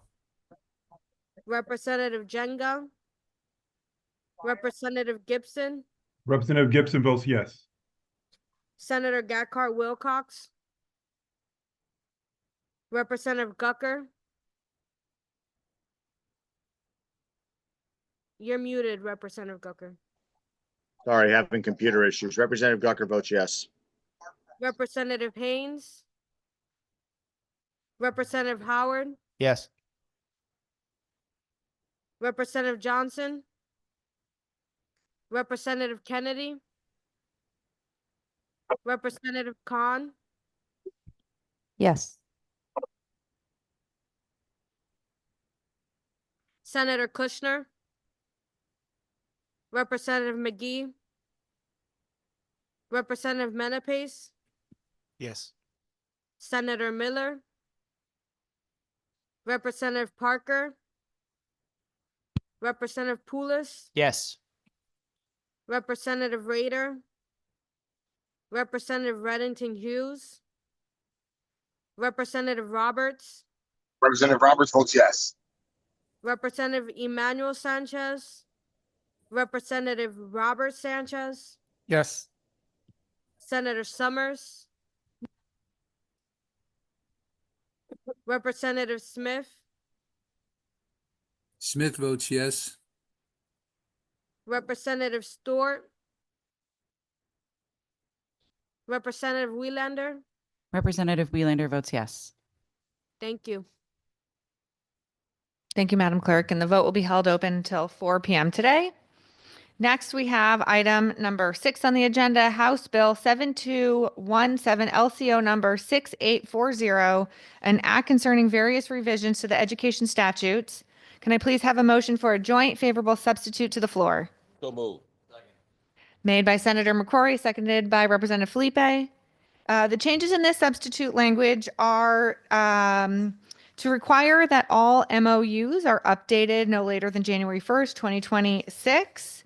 We removed the section on MOUs regarding pre-violence indicators. And then in the last section of the bill, we required same-day notice in the case of a restraint or seclusion of a student. Are there any questions or discussion? Representative Howard? Thank you, Madam Chair. Section 6 of the bill talks about executive sessions of a public agency. I assume that would include a Board of Education. And it says, in the case of a local or regional Board of Education, upon invitation, the superintendent may be invited, basically, into executive session. Why is that necessary? My understanding is there's been instances where a board wanted the superintendent's expertise and wanted the ability to invite them in for executive session. So reading on, it says under existing language that persons invited by such body, well, it said it's changed to such body, but from said body. But anyway, persons invited by the board to present testimony or opinion pertinent to the matters before them. So couldn't the board do that now if they needed the professional opinion of the superintendent? I think they were just seeking additional clarity that the superintendent in particular was allowed in an executive session. Okay, it only concerns me because the Board of Education in one of my towns goes into executive session and brings the superintendent as a matter of practice and invites them in. This would seem to suggest that that was done illegally if it's necessary to have language here. Is that a question? Yeah. I can't weigh in on whether or not that was illegal. I think they were just seeking additional clarity so that maybe they didn't have that concern about whether or not it was allowed. So my concern just becomes protection of the town, because if I made a complaint, say, oh, I don't know, in November, right, about the superintendent, and the Board of Education went to executive session and invited the superintendent in, or complaints about other teachers or other individuals within the board and this passes, I'm just concerned I could go back and make an argument and say, well, that executive session that you had regarding whatever was inappropriate because you shouldn't have had her in there. Clearly, that's what the legislature thought because they just corrected it. So I just bring that up for context. I don't necessarily need an answer to that. But I do have some questions about section 13. So last year, and it actually just became effective July 1st in Public Act 2445, we created the 5 days that's referenced in line 544. And now we're doing two things at once, right? So now we're saying that the student cannot be suspended more than 2 days. That would be the change from 5, and only for serious physical harm. So adding the addition of serious physical harm is probably appropriate in my opinion, but we're adding that and going down to 2 days. So under current law, that's been law for, I don't know, 9 months. If a student is engaged in behavior that causes physical harm, they cannot be suspended more than 5 days. And now we're going to immediately make two significant changes and say it can only be for serious physical harm and it can't be more than 2 days. Why is it necessary to do that already 9 months after we just passed? We haven't gotten through a full school year yet. This is specifically only for pre-K through second grade for those students. And so I think we believe that suspending our youngest learners for more than 2 days isn't educationally beneficial to them. I understand that. We had this exact conversation. Actually, you and I had this exact conversation, I don't know, 10 months ago, right? And that's sort of what I'm drilling down on. Has something happened this school year that necessitates changing the 5 that we created in the last legislative session down to 2 already? I don't know that there's a specific example. I think this was something that was discussed last year and didn't make it across the finish line. And so we are pursuing it again. Well, it did make it across the finish line, just made it across the finish line as 5, right? So that's sort of my really only significant concern in this bill. And I recognize we're talking about little kids. I get that.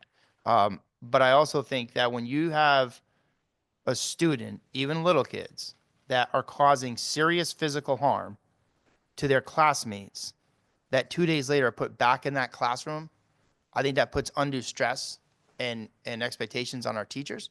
And it could potentially put undue stress on other students in the classroom. And I think that needs further consideration. And for that reason, I'm going to be voting no on this today. Thank you. Thank you. Representative Zupkis? Thank you, Madam Chair, and thank you to the good representative for bringing it up. I don't think any of us want to see a little kid be expelled for long periods of time. However, there are cases where a little kid has done very serious things. And so I would hope that this section could be looked at a little bit. Because I do agree that there would be possible incidences where a child could come back and it would really be stressful for everyone that was involved and quite honestly not involved. So I do hope it's looked at and I will flag it today. And I do again hope that this will be a little bit of a consideration. Thank you. Thank you. I'll just say how did we get here? It's very important. You have to realize the history of suspensions and expulsions in the state of Connecticut, even up to when we passed legislation not too long ago, where we eliminated the fact that we went from 2 weeks, which was usually the case, to 5 days. And even when we went to 5 days, this concern was why so many of these pre-K to second graders were being suspended. And like you heard, even up to last year, over 1,000 children between the ages of pre-K, second grade was being suspended from school. And the question becomes, what is going on? I think, yes, the number of days being reduced from 5 to 2 is a concern.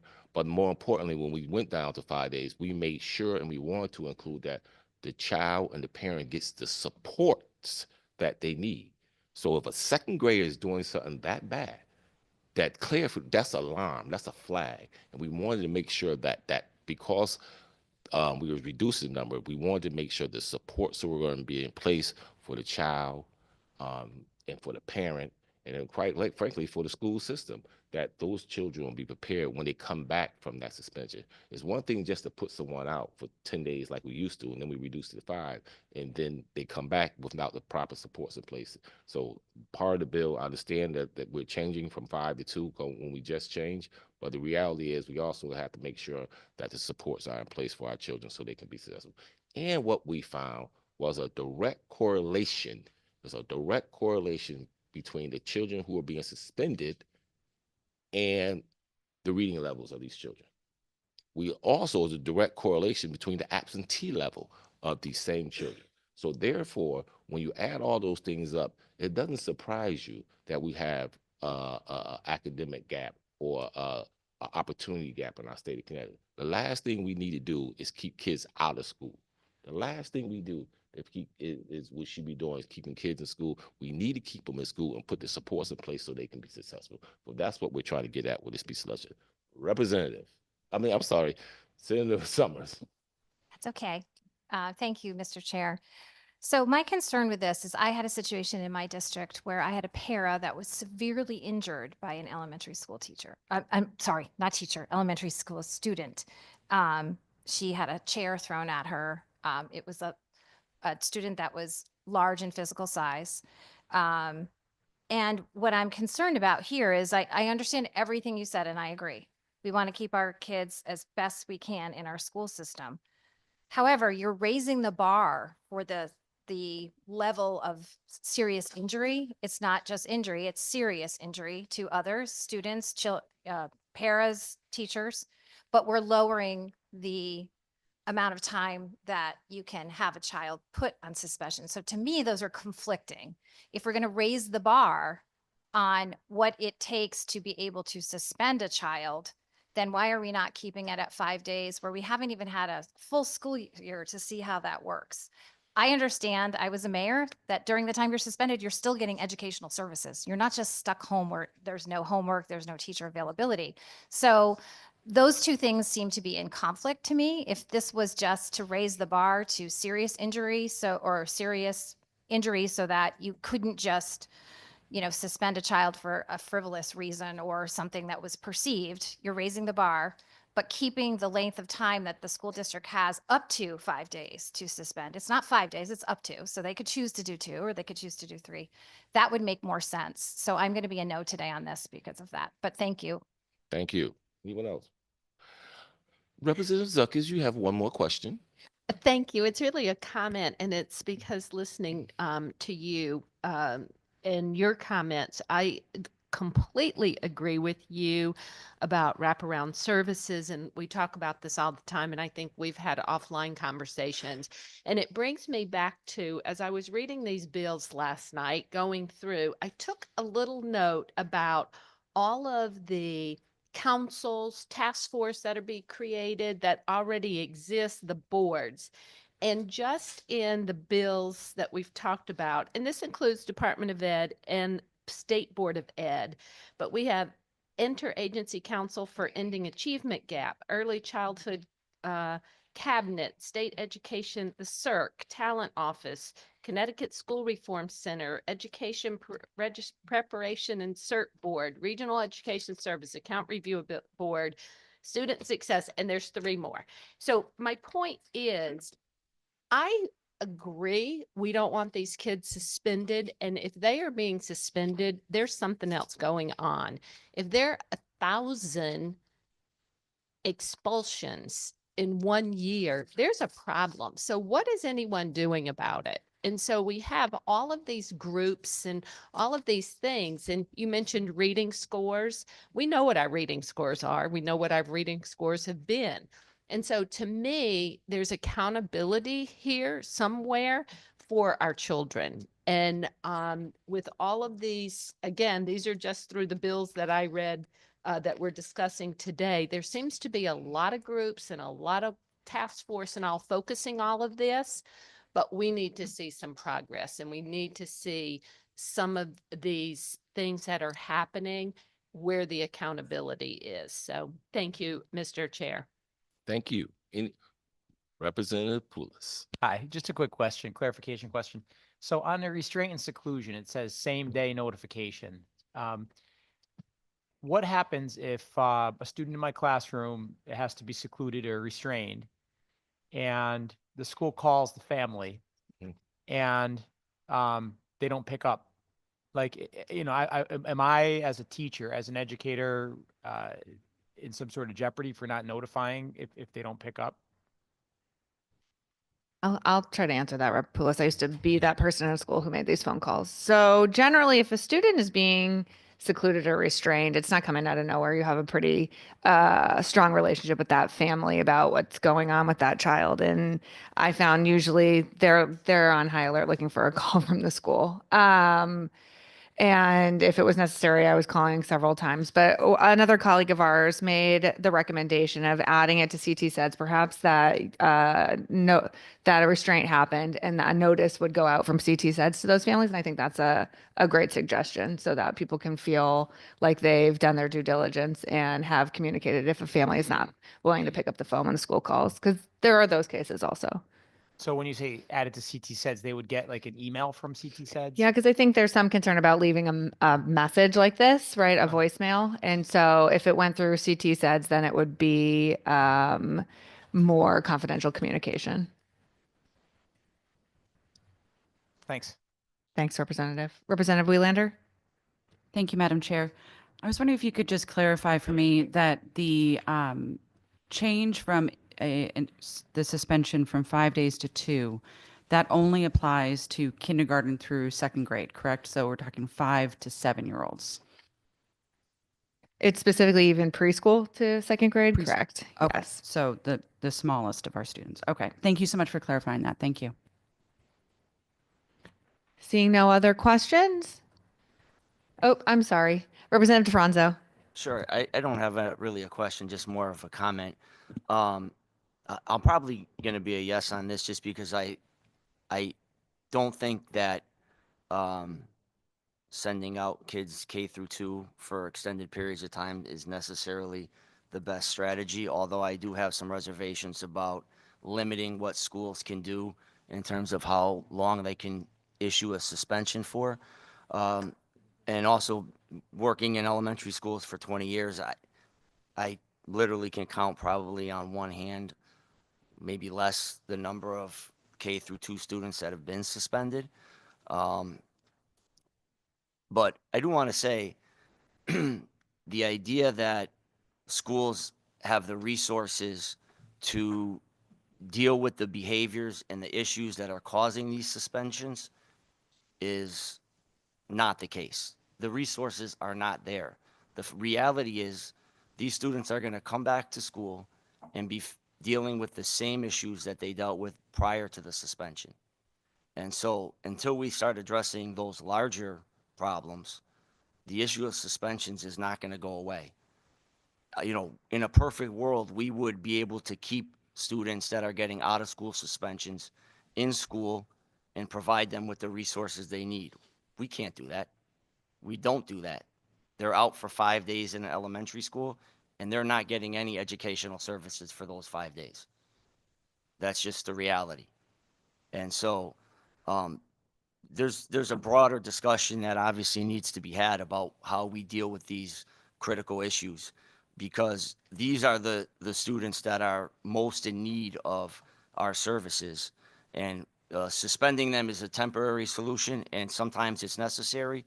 And the other issue is that a lot of times suspensions are not necessarily used as a way to get the student out of school. It's to get the parents into school, right? If you send a student home and now the parents are having to deal with that situation, they're a lot more likely to come in for a meeting. And so it's a strategy that schools often use to get parents in to help facilitate a solution. So I'm likely a yes on this, but I'm a little bit hesitant about tying the hands of administrators and districts with how long they can suspend students for. Thank you. Thanks, Representative. Representative Khan? Thank you.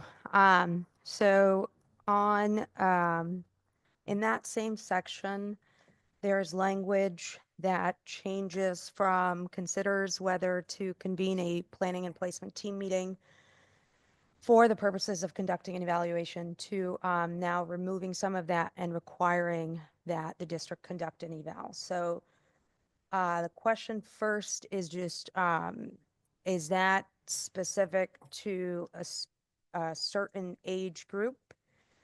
And then, so depending on if it is, I can ask my follow-up question. So I don't know if that's specific to an age group. Still specific to the pre-K through second. Okay.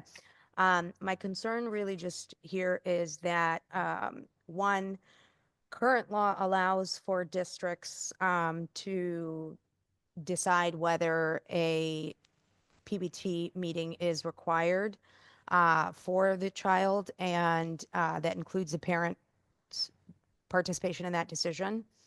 By mandating it, my concern is just that, one, we may be testing students that do not need to be tested, which I'm not, I'm not a big fan of testing, especially pre-K to students that do not want or do not require testing. And then also just that, given that we have a huge, crisis with shortages in all fields of special education, school psychologists, speech pathologists, special ed teachers that conduct these evals, this would then result in a much higher number of evals potentially. And my concern is whether districts would be able to meet that requirement if we're mandating it, rather than right now, it's if the team determines that it's necessary, they can do it. But it's not mandated currently. It's a reasonable point. Thanks. Thank you. Seeing no other discussion, Madam Clerk, could you please call the roll? A motion has been made and seconded to JFS to the floor. Agenda item number 6, House Bill 7217, and that concerning various revisions to the education statutes. Representative Leeper, Yes. Senator McCrory, Yes. Senator Berthel, Senator Berthel votes no. Representative Subkis, No. Senator Winfield, Representative Brown, Yes. Representative Henderson, Representative Castano, Representative Biggins, Representative Belinsky, Representative Belinsky, Did you get Polinsky's vote? no, can you repeat it, please? Yes, Polinsky votes no. Thank you. Representative Candelaria, Candelaria votes yes. Representative Carney, Carney votes no. Representative Comey, Representative Comey votes yes. Representative Constantine, Constantine votes yes. Representative Corpus, Corpus votes no. Representative Dauphiné, Representative DeFranzo, Representative Felipe, Yes. Senator Fazio, Senator Flexer, Representative Foncello, Representative Jenga, Yes. Representative Gibson, Representative Gibson votes yes. Senator Gacard Wilcox,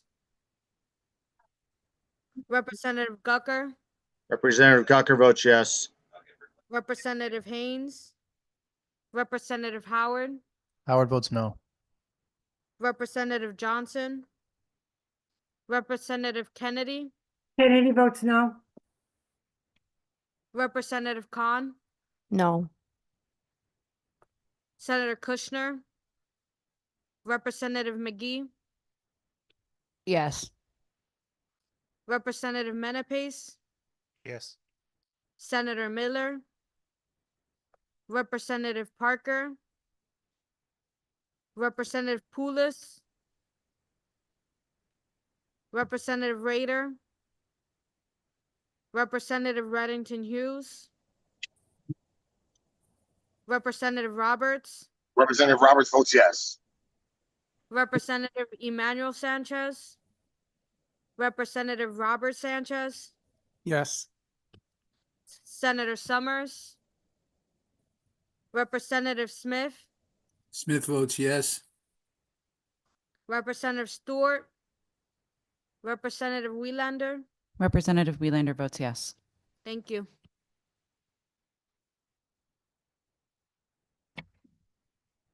Okay.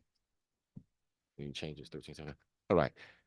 Next up, we have Senate Bill 1392, LCO number 6797. Can I please have a motion for a joint favorable substitute to the floor?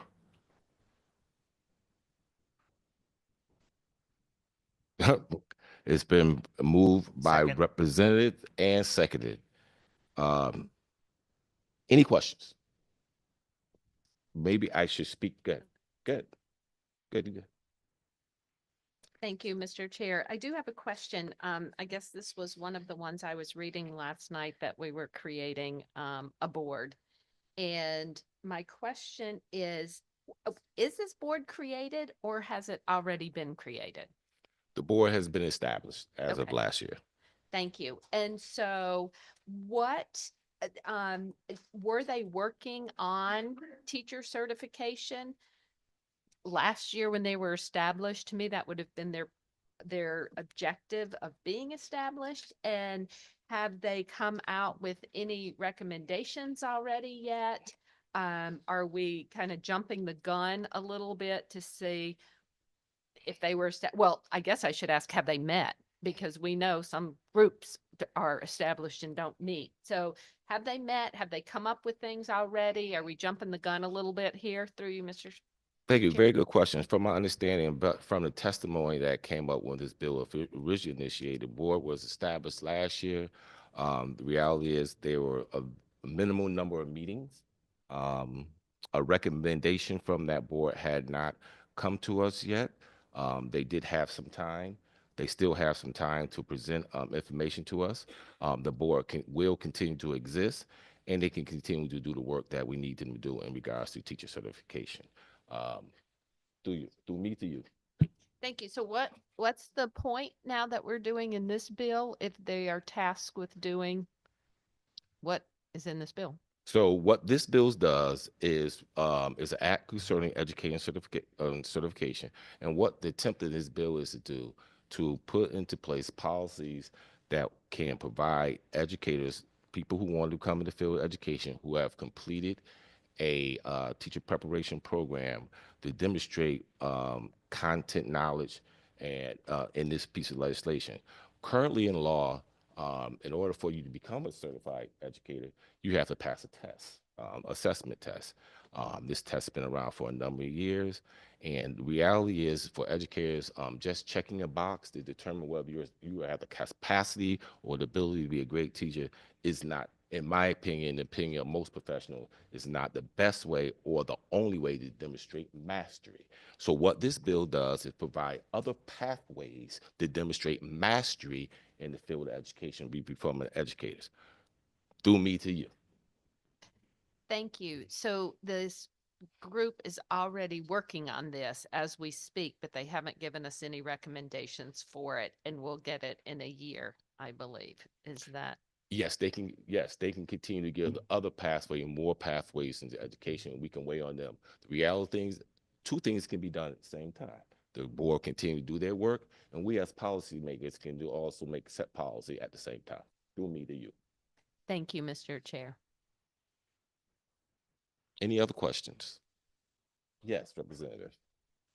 Thank you, Mr. Chairman. I agree with the objective of streamlining requirements to get more teachers online in the state, but I don't think that should happen at the expense of excellence. And I worry in line number 12 that the requirements, the things that could be put forth as tests, so to speak, for teachers to obtain their certification is A, achieving a satisfactory evaluation, of an approved subject matter assessment. I assume that's a test.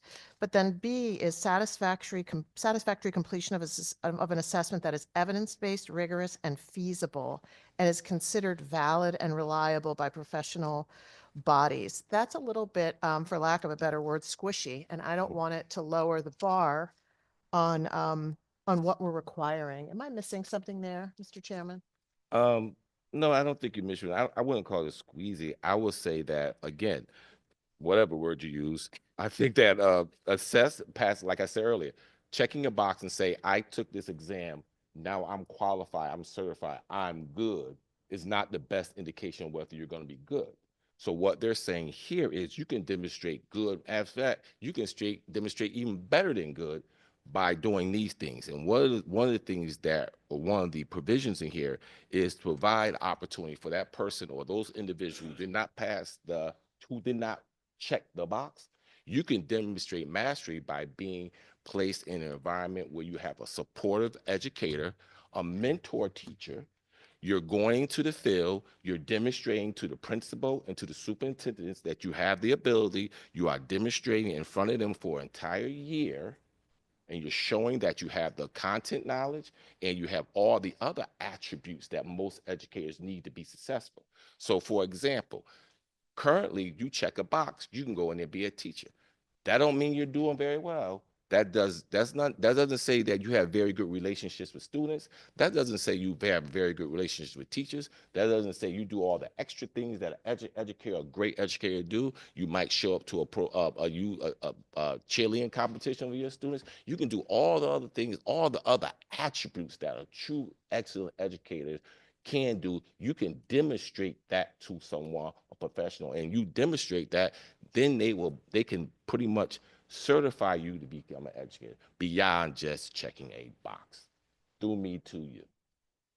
Thank you, Mr. Chairman. So you don't think that, and I agree with you, that all of those other things are so important to truly being a great teacher.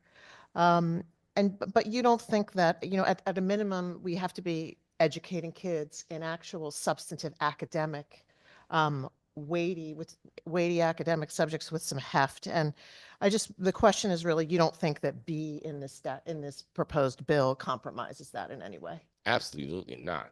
Absolutely not. I think, let me give you a real life example. Let me give y'all a real life example. I'm gonna give you a real life personal example. When I came into the field of education, as you know, I just mentioned, I went to an alternate route program. I didn't go to school for 4 years to be a teacher. Once I completed that program, at that time, you had to take a test to demonstrate whether you can be a great teacher or not. Now, think about this. You putting me up against someone who went to school for 4 years to be an educator and somebody who had a 12-week experience in summer. Clearly, you're going to say, I'm not going to be prepared. There's no way I can demonstrate mastery if I only had 12 weeks of education compared to someone who's had 4 years of training. Reality is, I went up and took that test and I couldn't pass it. Matter of fact, I took that assessment 4 times in 1 year. I still was teaching because, again, there's a lack of educators in the state of Connecticut. And that school district, which I was working in Hartford at the time, had we didn't have enough teachers and still don't have enough teachers, but they wanted me in that classroom. What they did for that 1 year, they provided me supports in place. I had a mentor, did everything I was supposed to do, but I couldn't pass that test. But the principal saw that I was a great educator. I went to youth sports programs. I had great relationship with teachers, but more importantly, my students academically were the best students in that school and some of the best students in the state of Connecticut. I have the facts and the data to back it up and prove it. But think about it. I couldn't be a teacher because I didn't pass that assessment, right? It took me a year. After I passed that assessment, I got a passing score. That didn't make me any better. That did nothing for me. All that said that I was good at taking the test. What I showed, what I demonstrated, my contact now is my ability to educate, my ability to work with parents, my ability to work in the community, my ability to work, do the extra things. That would demonstrate it. Give me a fast forward, right? Think about this. My child, my own child, went to school 4 years and never thought about being a teacher in his life. Oh, man, I'm mad as heck. Another young Black man could be a teacher just like his daddy, I would hope so. Lo and behold, he found an alternative program. And he put himself in that program, right? And while you're in these programs, right, never been in the classroom in his life. While you're in these programs, like they give you an opportunity to take these assessments before you even start. Guess what happened? After not only being in the program for 2 months, never been in the classroom, they gave him an assessment. Guess what? He passed all of them. I'm like, wait a minute. You've never been in the classroom. You never taught in life. But based on what we do in the state here now, he's qualified to be a teacher because he passed the test. That doesn't make sense. That doesn't make any sense to me. So right now, whether he can demonstrate that he has the ability to educate children, if he has the ability to work with parents, well, he's ready to do the extra things, all the attributes that need to be a great teacher, you would have never known that. It doesn't matter because based on what we do in the state of Connecticut, he checked the box. He's good. That doesn't make any sense. What kind of profession do you want to be able to go into where all you got to do is take a test and now they say you're good, you're capable of doing? Would you want that for your attorney? Would you want that for your doctor? No, you want them to demonstrate what they can and cannot do, have a mentor, and put the supports in place to make sure you're assessed. So that's my response to you. Any other questions? Mr. Chairman. Senator Berthel online. Mr. Chairman, thank you as always for your passion about explaining ideas and supporting bills. I'm almost in agreement with this bill, but I think that I don't know. There's a piece of me that feels that we should require both aspects of assessment, not only what you just spoke so eloquently to in terms of actually being evaluated by principals and teachers, which I think is part of what happens in student teaching, but also by a test because, you know, using your example of a doctor as a fine one, you know, before a doctor is allowed to treat someone, they have to show proficiency, let's say, in certain types of chemistry or the titration of a drug. And I don't think that just demonstrating that to someone who is standing next to them and watches them do that should be what we rely on exclusively for demonstrating their proficiency. And I think I would be willing to work with you, as you and I have worked on a lot of bills on our combined time on this education committee, and we share the same passion for doing what's right for our children and the great state that we have the honor of representing. But I think there should be both pieces in this. I really do. And I don't think we should throw the test out completely and not have that be part of the evaluation here. I think it's important to be able to demonstrate both. And I'm going to vote no on this bill today because I want to have a conversation with you after this meeting is over and going forward and see if we can make something that's a little bit more palatable and again, not with no disrespect to what you have described and how it has been successful. I just don't think that it's where we should be right now. I think we have to have something else to measure. And you know, we've had this debate for a number of years as we've looked at taking some of the standardized testing out. But I'll stop talking now. I think I made my point. Thank you for an opportunity to speak. And thank you for that point. And understand everyone, we are not eliminating the test. That's still a provision. That is still a way you can demonstrate mastery. We are not eliminating the test. Take that out of the conversation. You still can take this test and be considered qualified being educated. This does not eliminate that. Anyone else? Representative. Just a point of clarification, but you don't have to take the test as a result of this bill. Correct? Yes, you still have to take the test. We still want to see where you are, and we want to see where you are so we can put the supports in place so you can quote unquote take the test, check the box. You understand what I'm saying? We are not eliminating the test. The test will still be required for everyone. However, if you don't get a 70, if you don't get a 90 and you get an 89, that should not deter you or prevent you from being certified. It shows that you need one more point to pass the test, But you also can demonstrate mastery by doing these other things, by getting a mentor, working year, being evaluated by a principal or a superintendent. Through me to you. So, sorry, Mr. Chairman, so you could fail the test and the other factors could outweigh that and you would still be certified in the subject matter of the test that you failed? Yes. Okay. I'll be a no today, but I very much thank you for this dialogue. Thank you. Representing somebody on the side thing. Welander. Thank you, Mr. Chair. I'm looking at the substitute language and I'm just trying to make sure I'm understanding it correctly. If the substitute language says that the Connecticut Educator Preparation and Certification Board, that someone has to demonstrate to the satisfaction of the minimum content knowledge requirements approved by the CEPCB. But if the CEPCB recently voted to uphold the praxis test, does that mean, so just want to confirm that the test, that praxis is still required, but they also have to demonstrate a minimum requirement of knowledge? I just want to understand the process. I'm trying to, so your question is,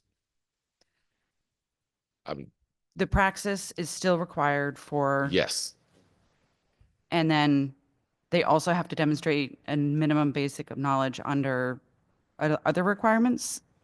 are there other requirements to become certified? Yes, there are, and those still remain, yes. Okay. So you have to do all the work, all the prep work to be teacher prep program. You have to do all those things are still required.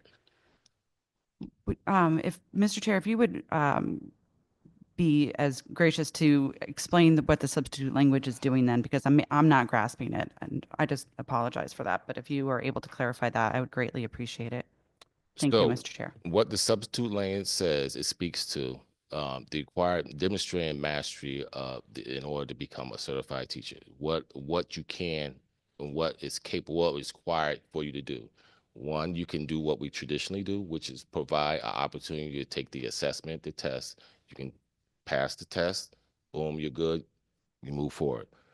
What this board is saying is there are other ways you can demonstrate mastery also. You can do everything else, but you also can be placed in a apprenticeship program or a apprenticeship program where you will get the support you need to help you continue towards that mastery, working in the classroom, being provided by a mentor. And these are some of the things that are not required by an individual who just take the test. So now you're having a mentor teacher working with you. You're being evaluated by an administrator in the school, and the administrator after 1 year can say, hey, you did such a great job. You might not got an 80 on that test. You might have got a 75 or a 79, but that should not prevent you from becoming an educator, because I saw what you did in my classroom. I saw my students' test scores go up. I saw the relationship between you and your students was very good. I saw the relationship between you and the principals or the teachers or the parents and the families in the community is doing very well. And because of all that, I will vouch for you. I'll put my name on it. I'll put my certificate on it and say that, you are great. You are a capable individual of being an educator in my school or in schools in the state of Connecticut. Through me to you. Thank you, Mr. Chair. I appreciate that explanation. I still have some concerns about that. I mean, my mom wasn't an administrator, so I can't speak poorly about them. She'd come back and haunt me. But I do have some concerns, and I'm curious about what the board would come up with for those additional testing things if they had the time to finish that report. Thank you, Mr. Chair. Thank you. Any other questions?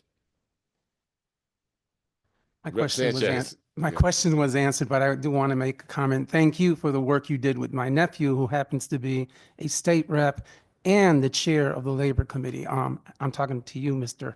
Chair. You were his teacher in That's Hartford. right. Thank you. And I probably would never, if we continue to do the things that we're doing today, I probably would never got that opportunity to be his teacher. and a teacher for over 33 years in a community that needs teachers. Like I said earlier, alliance districts, 70% of the vacancies are in alliance districts. We need educators, and we got people who want to do that, but we prevent them from doing it. We have been preventing them from doing it for a long time because we have these things in place that put barriers against them. And that test is a barrier. It prevents those who want to go into the field of education to fill those gaps where we need. We have to think differently now in the state of Connecticut. We need educators. And this is no way lowering the standards. In my opinion, it raises the standards, because if you don't make it past your mentor, teacher, your support, and that principal in school, they may say, no, you're still not qualified. I want that person. I want that person that's been evaluated for a year to determine whether I want that person to continue to teach in my classroom, not someone who just took a test and go into the system and start work. Any other questions? Seeing none, Madam Clerk, call the roll. A motion has been made and seconded to JFS to the floor, agenda item number 7, Senate Bill 1392, and not concerning educator certification. Representative Reaper, Yes. Senator McCrory, And I'll just say before I vote, remember, this piece of legislation is also a work in progress. We can continue to work on this as we make changes. I am an absolute yes. Senator Berthel, Madam Clerk, Senator Berthel votes no, with the opportunity to work with the good chair to make it better. Representative Supkis, No, but hope to be a yes on the floor. Senator Winfield, Representative Brown, Yes.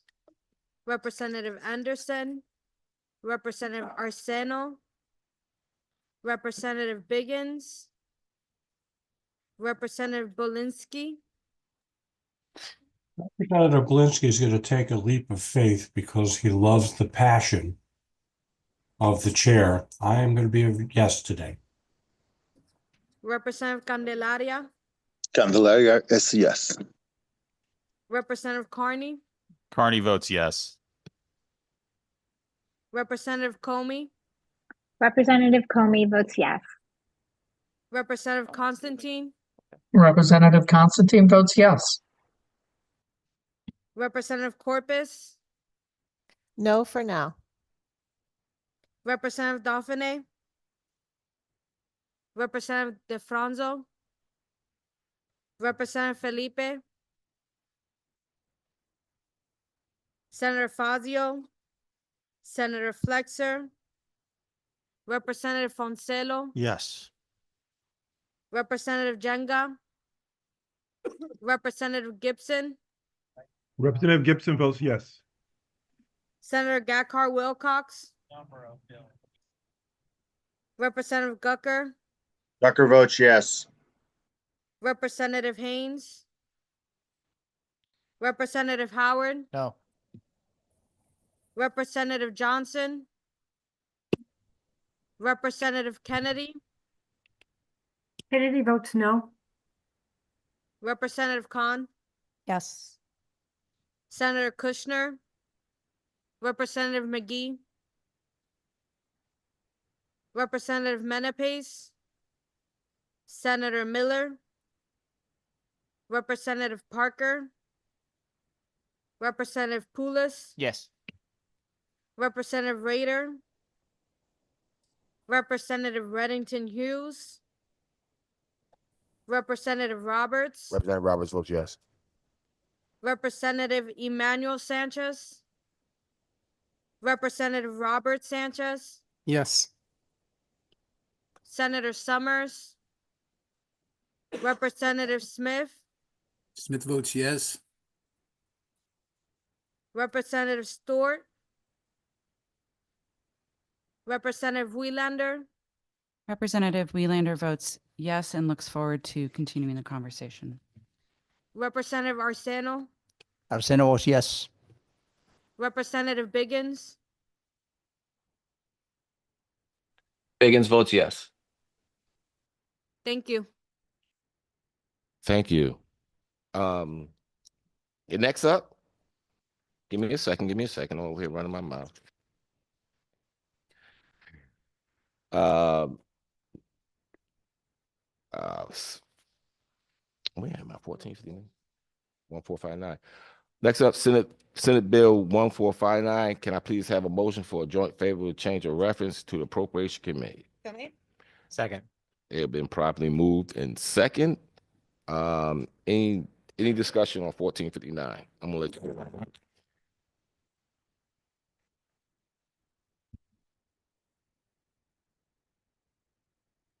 Any discussion? Representative Zepkis? Thank you, Madam Chair. Madam Chair, I will, I believe in here, it's 600 million that is given to this program. Did I read that correctly somewhere? That's correct. Okay, so for teacher salaries, let me just say, my region 16, we have the best teachers on the planet. We love them.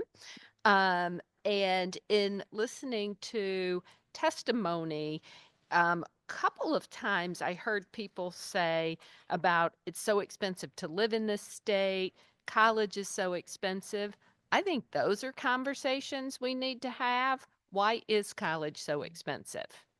Why is it so expensive to live in this state? I know that's bigger than this specific committee, but those are things that I think we should have in the conversation. Once this money, so the money is to go to districts to pay for the difference of the salary to get them up to minimum. Is that correct? Correct. And what happens when, if there's not enough money to go around to all of the towns? How is this going to be played out?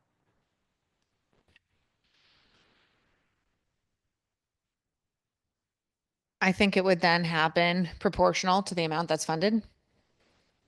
So if there's not enough to go around, then is it first come, first serve? What I'm really trying to figure out how it's going to work. I think it would be a proportional, maybe would scale up to that. I think those are details that still probably need to be ironed out, which is why it's going to appropriations, because if it can't be funded to achieve its objective, it probably won't successfully achieve its objective. Right. Well, I kind of see that down the road. And my other big concern is what happens if this passes, maybe the 600 million is used in 1 year, 2 year, then what? Is it then onto the towns to keep funding at these levels?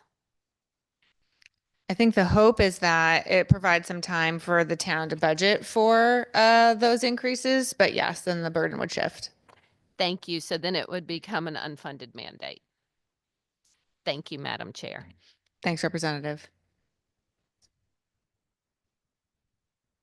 Representative Belinsky online? Thank you, Madam Chair. Just following in on the Representative Zupkis's question. You know, as I see this bill, it's a 2-year infusion of cash. But currently, can you just define for all of us where do teacher salaries get paid today? Currently, teacher salaries are made up from municipal budgets. Okay, so when we infuse this $600 million into education from the state, aside from not knowing how it'll be apportioned, there is an expiration date, and what we're doing is we are creating a liability that is going to end up in property taxes in a state where I hear from people every single day about how they don't know how they can afford to continue to live here. I would have hoped that we would have learned something from the way much of the ARPA money was used to create permanent liabilities and then black holes in the budget. So I'm going to be a no on this. I appreciate the explanation, and the motivation. I just don't like the mechanism that we're using here. Thank you, Madam Chair. Thank you, Representative. Senator Berthel online? Thank you, Madam Chair. Madam Chair, I would align my comments with those made by my ranking and the good Representative Valinsky. The issue that I have with this is that right now, as Representative Valinsky clarified, teacher salaries are paid out of municipal budgets. And I think just about every school system in the state of Connecticut also has representation, has a bargaining unit. And I think that us infusing cash into payments for teacher salaries is actually going outside of collective bargaining. And collective bargaining is done in part not only to have the bargaining unit advocate for benefits and salaries and all the things that come with a contract, but they're also done within the scope of the elected officials in that town, whether it's a Board of Ed. We just talked about a bill where a superintendent can now be brought into executive session to discuss things with a Board of Ed. But all of our towns also have some form of local governance, whether it's a mayor and a town council, a board of selectmen, whatever it is. And at the end of the day, the decisions that are made in good collective bargaining with a bargaining group are done in the best interest of what the elected officials locally in that town think that the taxpayers can afford. And we go back to the conversation a moment ago about affordability in Connecticut. And I think that if we continue to ignore the systemic cause of why things cost so much in Connecticut, we're just going to keep adding taxes, because ultimately this will be borne by taxpayers. We'll be adding taxes and increasing the cost of living in Connecticut. We never solve the problem. We never get to the root of it. So I started out by saying earlier in the meeting that any bills today that were going to appropriations, I will vote no on. And this one included with a potential at least a $600 million fiscal note. Is one that's going to require a lot more conversation. And I don't see, as much as I respect our teachers and I understand the situation in terms of them being underpaid, we continue to ignore the reason why it's so expensive to live in Connecticut. And instead, we just try to keep putting Band-Aids on the problem, instead of getting to the root cause. So thank you, Madam Chair, for a moment to express myself. Thanks. Thank you, Senator Berthel. Representative Sanchez? Thank you, Madam Chair. My concern too is that it's an unfunded mandate.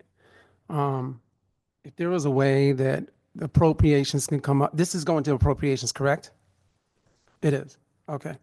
So, I'm going to vote on it today out of committee, yes, but if it comes on the floor as is, it's going to be a hard no, because I'm one advocate that's always been fighting for increases in teacher salaries, and everyone knows that. I've been doing this for years and years and asking for increases. But it's tough if it's an unfunded mandate that goes out to our districts and to our cities. And, absolutely, people just can't afford increases in taxes anymore. So I will vote on this out of committee, but I reserve the right to vote no on the House floor if it comes out on the House floor. Thank you. Thank you, Representative. Representative Kennedy online?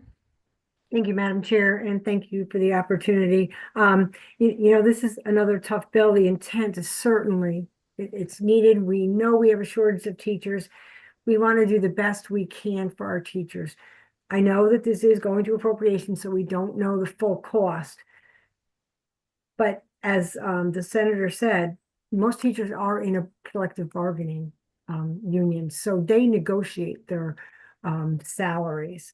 I just wanted to state for the record that I do have the utmost of respect. I appreciate the hard work that our teachers put in. It's not a 9-to-5 type job 5 days a week. It's 7 days a week, and it's well more than 8 hours a day.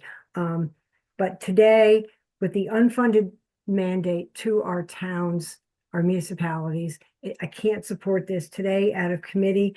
I hope we'll continue to look at it, but I will be a no on this today. And just, I really mostly want to express my total appreciation for the work of all of our teachers.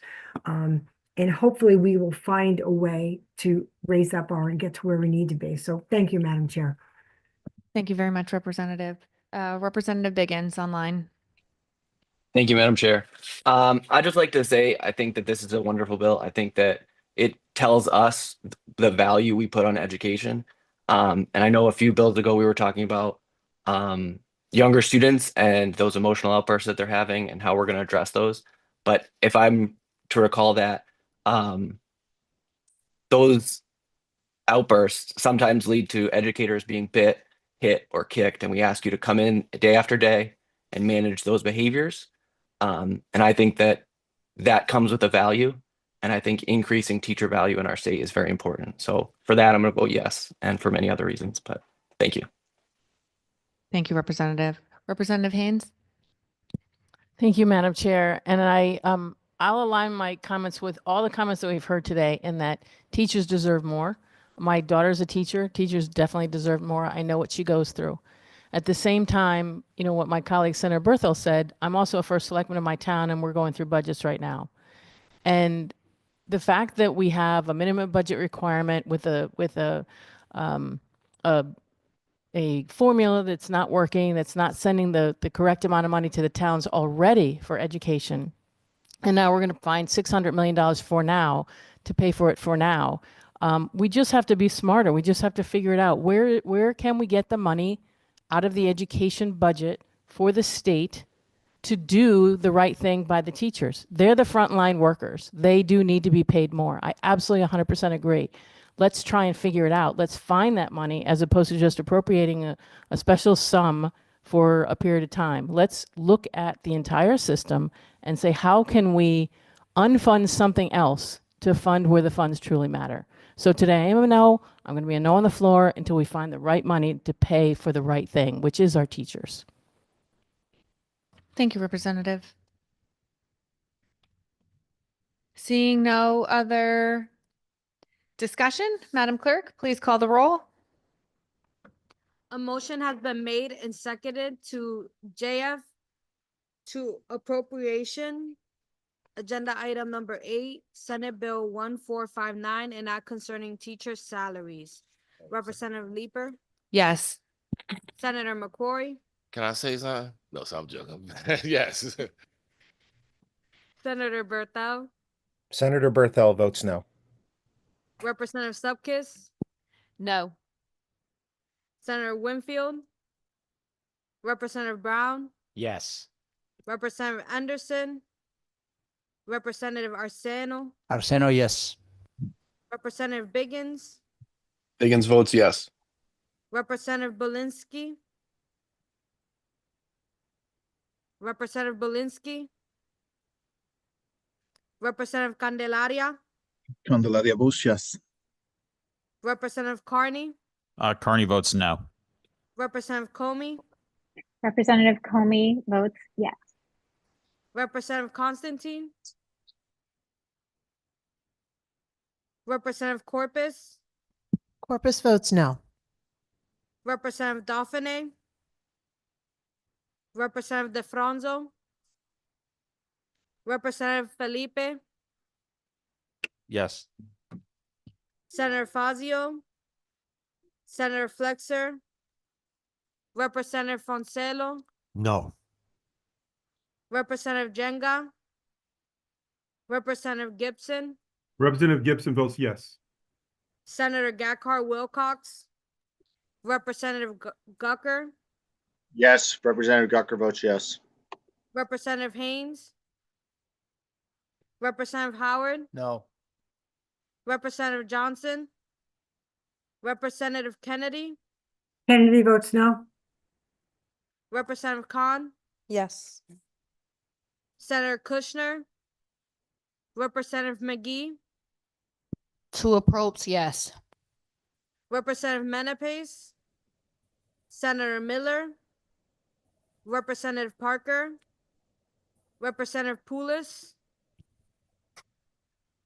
Representative Rader, Representative Reddington Hughes, Representative Roberts, Representative Roberts votes yes.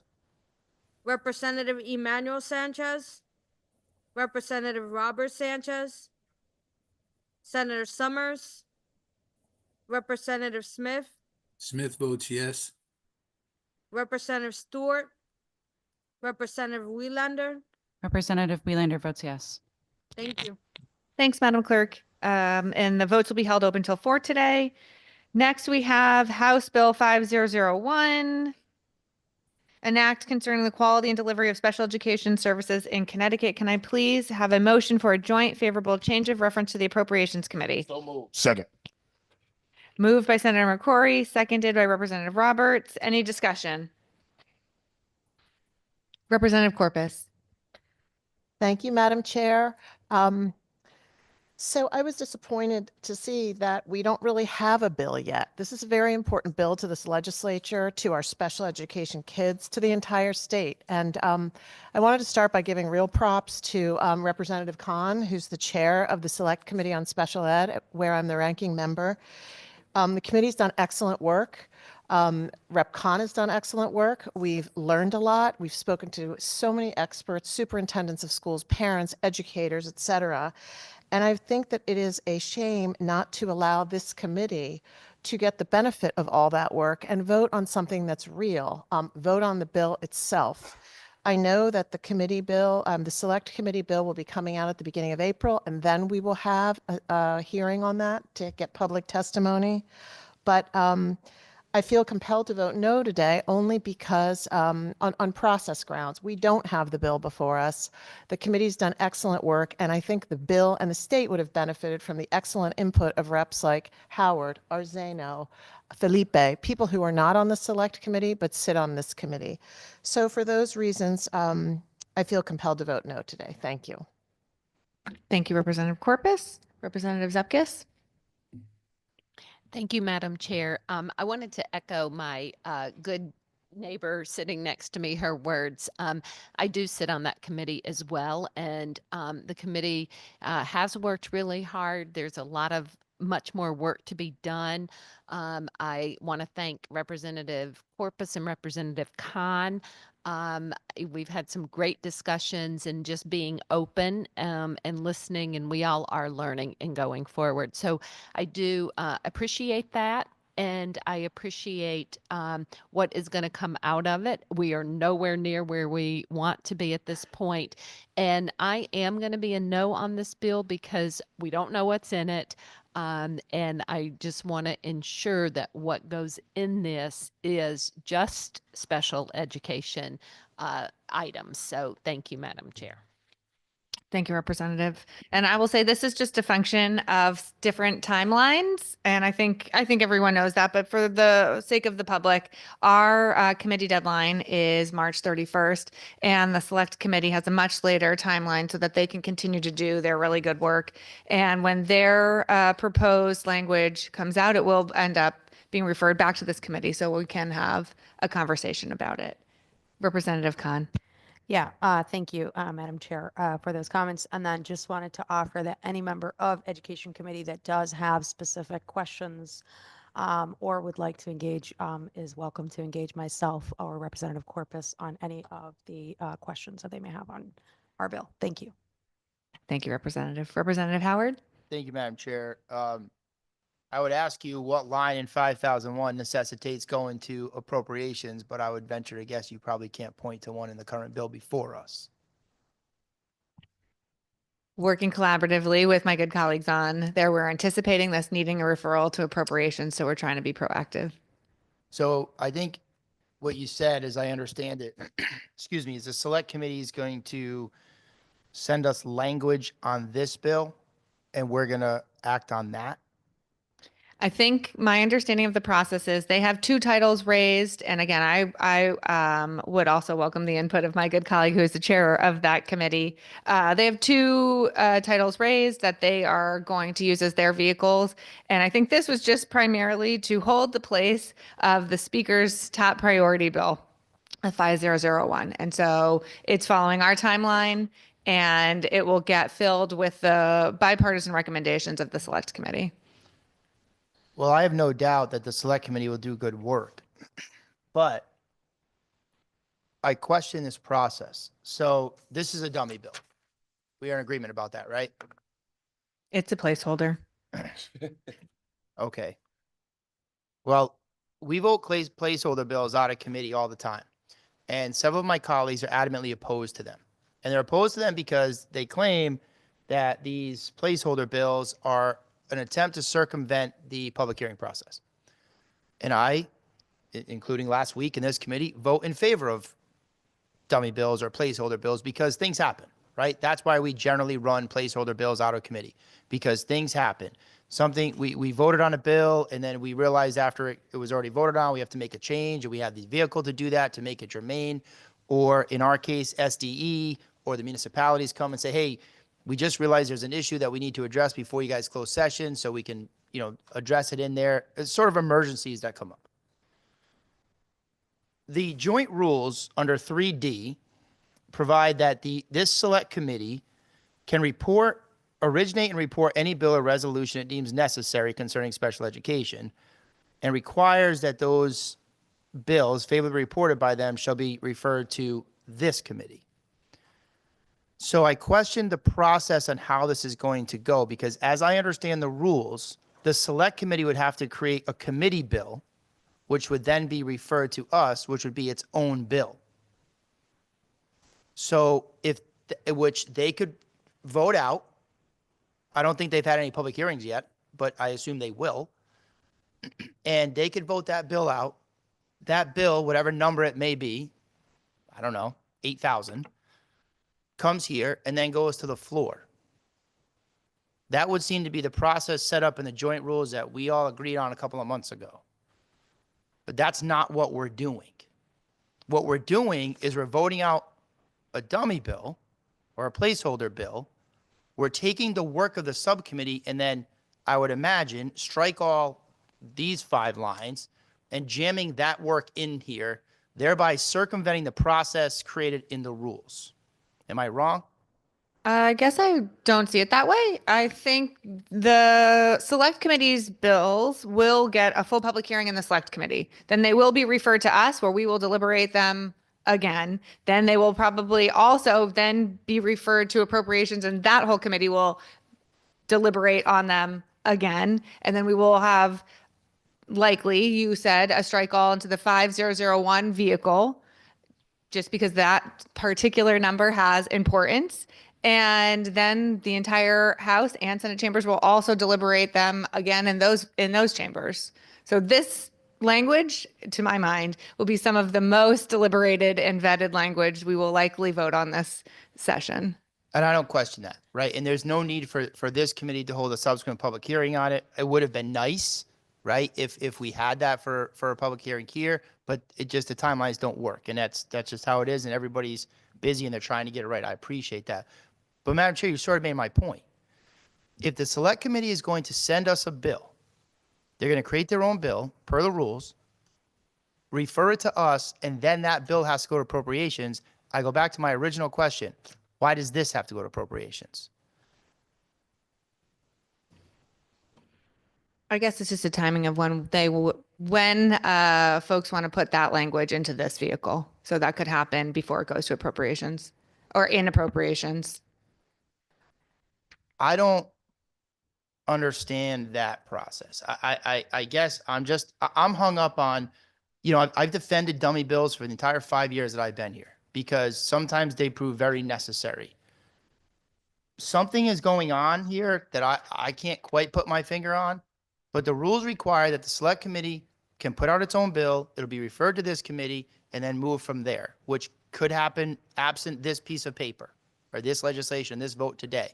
And if that bill has a fiscal note, once it leaves this committee, it can go to appropriations, and then it can go to the floor. And if it's important to people for demonstrative reasons that bill becomes bill number 5001 through a strike call, I can even make my peace with that. But I'm still hung up on why this piece of legislation today needs to go via appropriations. It seems there's something else going on that I can't quite figure out. And until I figure it out in the interest of public transparency, I'm going to be a no. Thank you. Thank you, Representative. Senator Berthel online. Thank you, Madam Chair. I, I share a lot of the same concerns. I also appreciate your taking the time to explain the process, which I think is, even to an 11-year veteran of this building, sometimes a little confusing. So I'll be a no on this today. I do serve as well with Representative Zupkis, the House ranking, on the Select Committee. And I think at the end of the day, before we gavel out, we will have a great work product that is 5001. But today, I just it's a little bit too confusing, and as the good Representative Howard just pointed out, it kind of doesn't make sense. So, but I look forward to being part of the ultimate production of 5001, or creation of 5001, and hopefully something that we as an assembly can all embrace going forward. Thank you, Madam Chair. Thank you, Senator. Representative Belinsky online. Thank you, Madam Chair. I'm a member of this Education Committee for 13 years and was fortunate enough to be accepted as a member of the Special Education Committee. I've been working on special education from perspective of autism and dyslexia for a number of years, and we've passed some pretty good legislation only to have it languish in a state agency. So think about how incredibly refreshing it was for me to be on this new committee, this special committee, with chairs that have so much passion and so much great knowledge, as Rep. Khan and Senator Gadkar Wilcox, in addition, to the ranking members on this committee who are outstanding. And I had such high hopes, and I still do, but I too have very serious concerns about the process. I thoroughly understand the gravity that's carried whenever we have a speaker's bill, a 5001. Fortunately, in the Aging Committee, I was party to a 5001 last year that was a dynamite bill. And having all of those resources and the support of leadership on all sides of the aisles was fantastic. But this feels like a dictate. The process does not resemble what I'm accustomed to seeing in a speaker's bill, because all of these red flags just keep waving all around the process, because it appears to me as if we're sending this to appropriations right now with a number in mind. Now, we haven't defined one single thing in curriculum and process that is going to fix our problems with special education and giving the young people in our schools that are in special education programs that step up in life so that they don't fall behind systemically, which is what happens today. So I don't understand the concept of pulling a number of $600 million out of thin air and then just sort of assuming that everything else is going to fall in behind that. That, to me, just is completely counterintuitive to having a process that's transparent, and open to all. So I too will be a no on this today for reasons of process and serious concern as far as, working downward instead of upward. And I'm uncomfortable with the process. I'm almost suspect of the process. So today I will have to be a no. Thank you very much, Madam Chair. Thank you, Representative. And just to clarify, there is no 600 million fiscal note on this bill. That was the teacher salary bill that we just voted on that had that 600 million number. This bill has no fiscal note. We're just trying to be collaborative teammates with our select committee colleagues and respecting that this is the speaker's priority. And so we're just sending all of those select committee bills through the same process. So they're all coming to us and appropriations and then the floor so that everybody has the opportunity to review and vet them. And that's the purpose for us sending 5001 to appropriations. Our timeline just happens to be quite a bit earlier than the select committee. And so we're voting that out today to be in compliance with our deadlines, knowing that we will both get the select committee's very good work before our committee. Before then, that will also go to appropriations. Any other questions or points of discussion? Madam Clerk, please call the roll. A motion has been made and seconded to JF to appropriation. Agenda item 9, House Bill 5001, and act concerning the quality and delivery of special education services in Connecticut. Representative Leeper, Yes. Senator McCourt. Yes. Senator Berthel, Senator Berthel votes no. Representative Subkis, No. Senator Winfield, Representative Brown, Yes. Representative Anderson, Representative Arseno, Arseno, yes. Representative Biggins, Higgins votes yes. Representative Bolinsky, Representative Bolinsky, Walensky is a no. Representative Candelaria, Candelaria is a yes. Representative Carney, Carney votes no. Representative Comey, Representative Comey votes yes. Representative Constantine, Constantine votes yes. Representative Corpus, Corpus votes no. Representative Dauphiné, Representative DeFranzo, Representative Felipe, Senator Fazio, Senator Flexer, Representative Foncelo, No. Representative Jenga, Representative Gibson, Representative Gibson votes yes. Senator Gacart Wilcox, Representative Gucker, Representative Gucker votes yes. Representative Haynes, Representative Howard,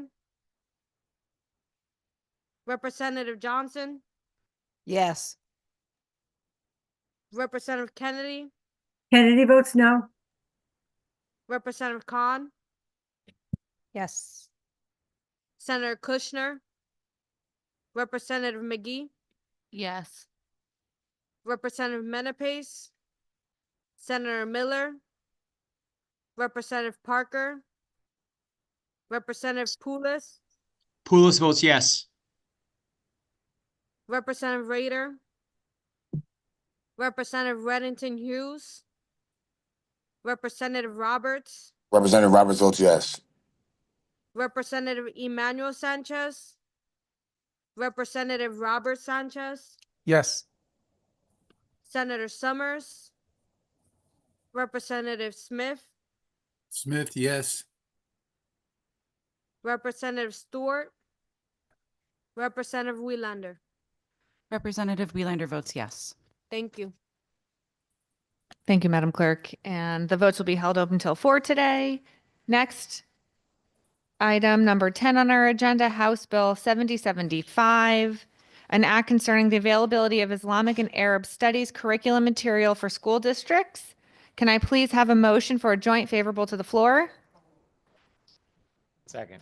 Moved by Representative Sanchez, seconded by Representative Brown. Any discussion?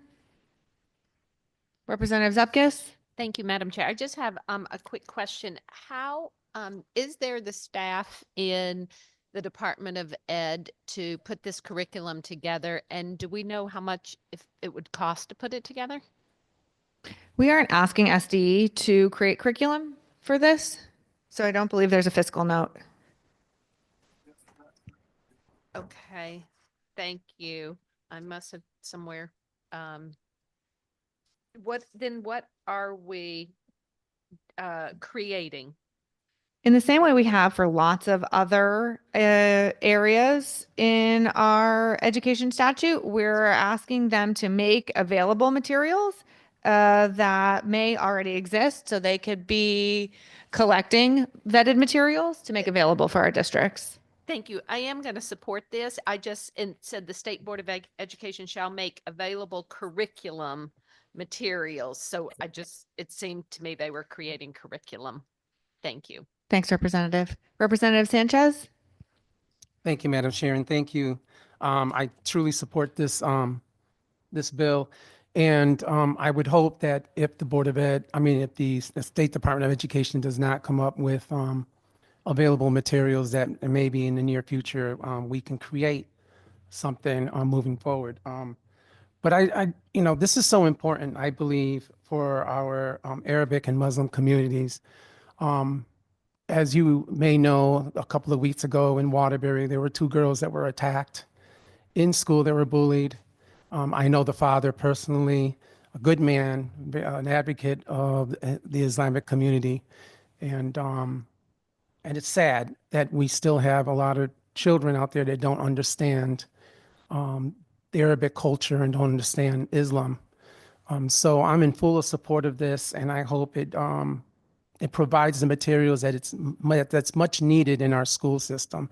And we may be addressing this down the road again, as I said previously, to develop a curriculum if there is not one that they can find that's suitable for our kids in our school system.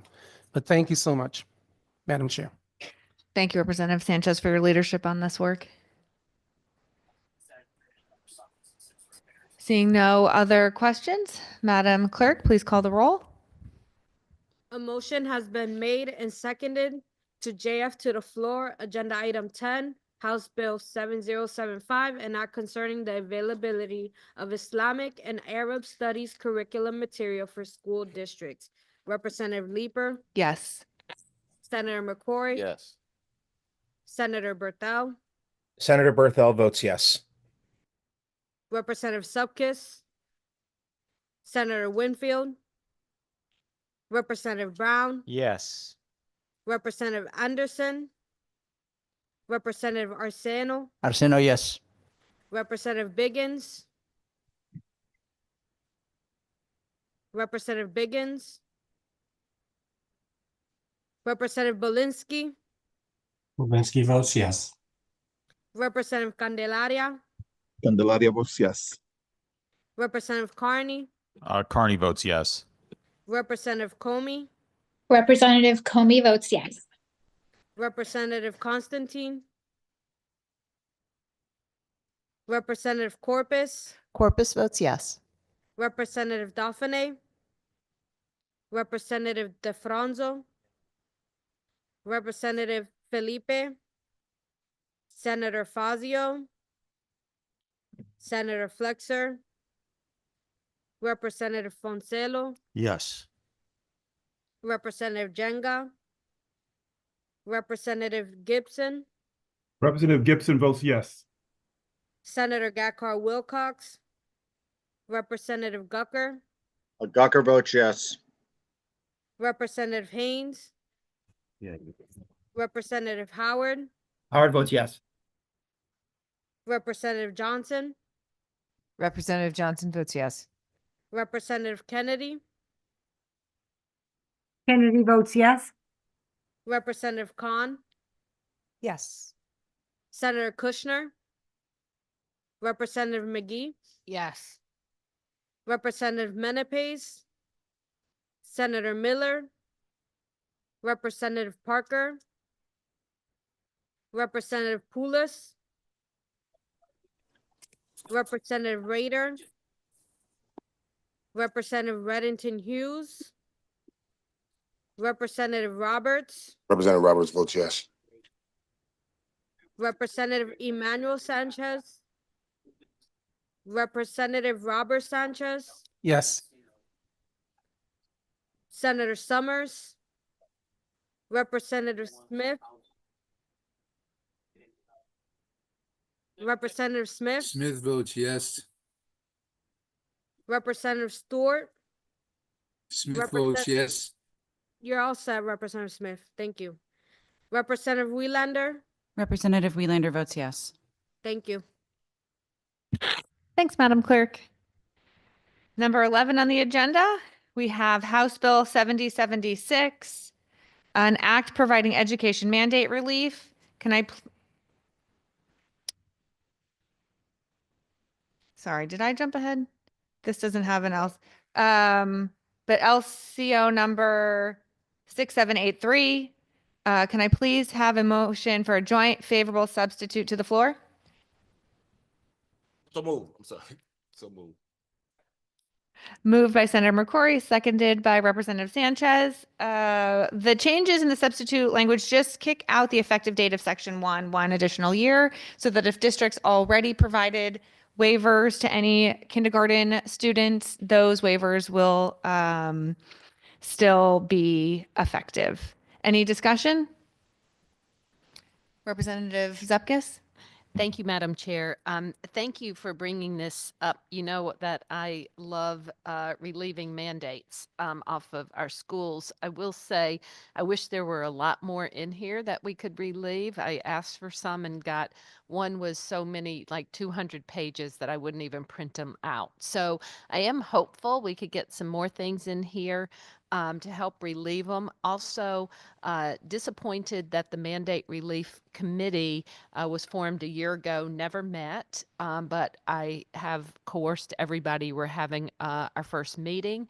So I look forward to next year coming with a lot of mandate reliefs for our schools. So thank you, Madam Chair. Thank you, Representative. Representative Welander? Thank you, Madam Chair. I agree with the good ranking member that I do wish that there were also more mandates that we could be discussing at this point that of providing relief for our schools from.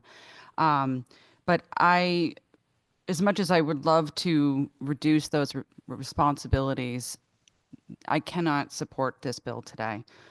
This is a huge challenge for the families that have older students in transitional programs. And while I recognize we have to keep costs in mind for our districts, we also have to keep in mind what is best for them to become independent, successful adults.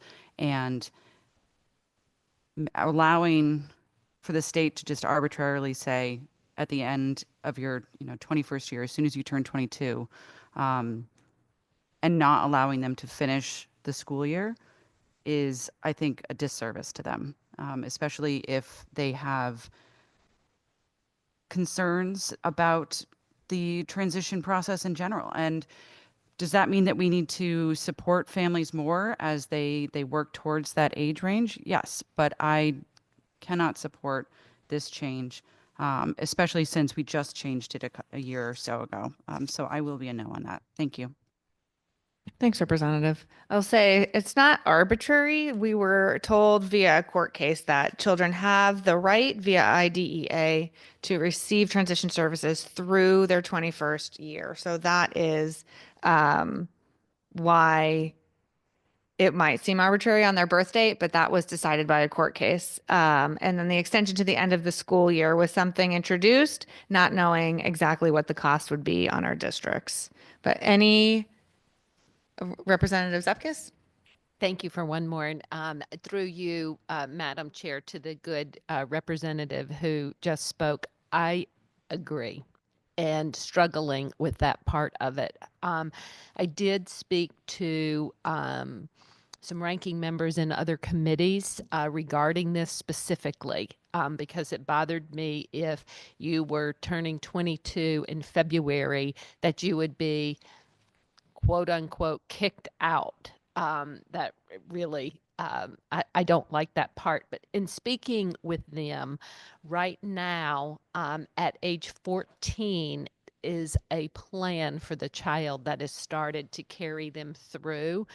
And I think it's extremely important that from 14 all the time that is spoken about. So when parents or guardians or whomever get to that point, they're not, you know, slapped in the face. I forget what I was going to say, blindsided by that is always part of the conversation. So a parent can decide or a guardian can decide what to do at that point. But I do understand that, and that's something that I struggle, but I am hopeful that the plan starting at 14 will start addressing those things and constantly remind the family of that.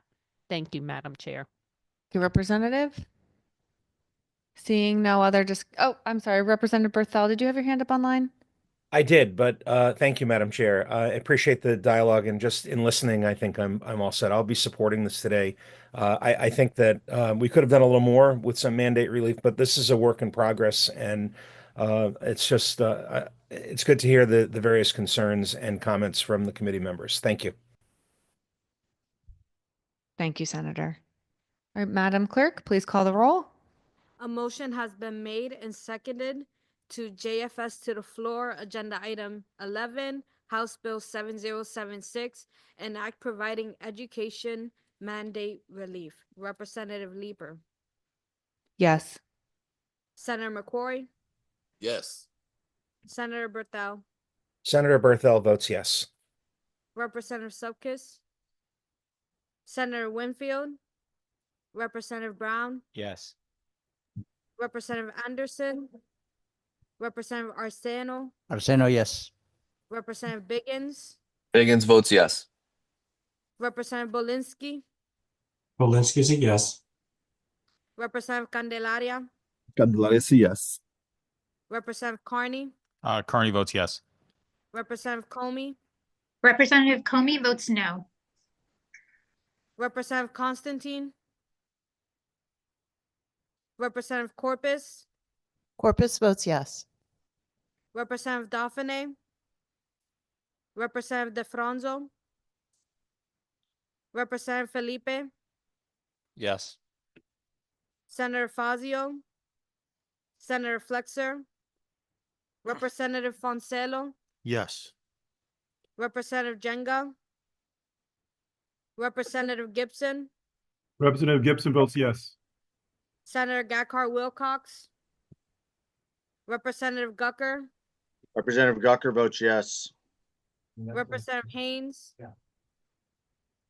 Representative Howard, Howard votes yes. Representative Johnson, Representative Johnson votes yes. Representative Kennedy, Kennedy votes yes. Representative Khan, Yes. Senator Kushner, Representative McGee, Representative Menepace, Senator Miller, Representative Parker, Representative Poulos, Yes.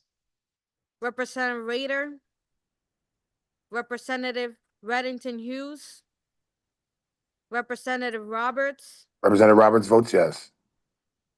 Representative Emmanuel Sanchez, Representative Robert Sanchez, Yes.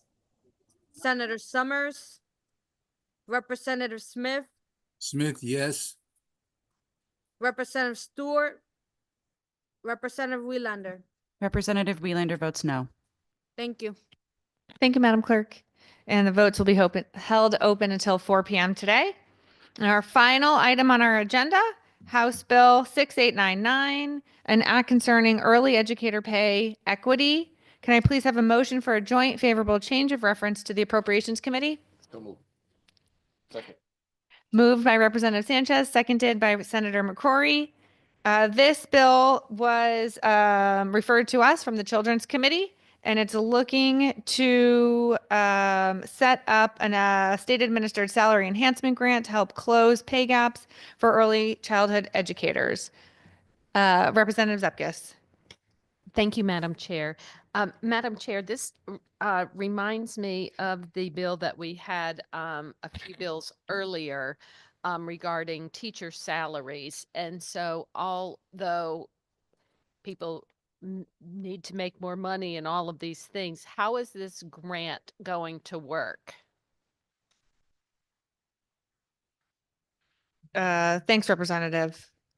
This being a Children's Committee bill, I'm not quite in the weeds, but the programs are going to be funded on the difference between, or funding the difference between, I guess, what's currently paid and what this minimum cap will be. And I think the details will end up being worked out through the Appropriations Committee. So the same as the other bill, as I understand by what you just said. So money is going to come from somewhere, a grant somewhere, and when those funds run out, it is going to, you know, are they going to, how would it be funded? Because it's not, unless they are teachers, would it come off of tax pay? I mean, I just don't know what would happen when the grant money runs out. Who's going to pay the tab for it? I think that's a reasonable question. Thank you. And for those reasons, I will be a no today. Thank you, Madam Representative. Chair. Representative Haynes. Thank you, Madam Chair. And I have to agree with my colleague in regards to this one, similar to the other bill. But one of the things that was mentioned, I'm just going to remind the committee and Children's Committee as well, if they're listening, is that when Rep. Candeloro was here, he suggested that the baby bond money that we're currently putting aside for baby bonds, although a great program, this could actually help the kids now. And the early childhood, we all agree that it's very, very important, and our baby bond money might be better served to take care of early education. So let's think about that. I know it's out of the box, but let's think about that, because there's money that's available, funds that we have that we can use to do good work, as opposed to these fairy tale ideas about there's money somewhere to pay for this somewhere. So today I'll vote no, but hoping that maybe somebody picks that wall and runs with it. Thank you. Thank you, Representative. Senator Berthel online. Thank you, Madam Chair. I won't repeat what my colleagues have already said, associate my remarks with theirs. I'm concerned about the fiscal note. And again, as we spoke to before, the impact on municipal budgets and what have you. But let's see what comes back from appropriations, and then perhaps we'll have a larger conversation. Thank you. Thank you, Senator. Representative Wieland. Thank you, Madam Chair. I wanted to speak to, I think, the intent behind the bill coming from Children's, as I serve as the vice chair of that committee.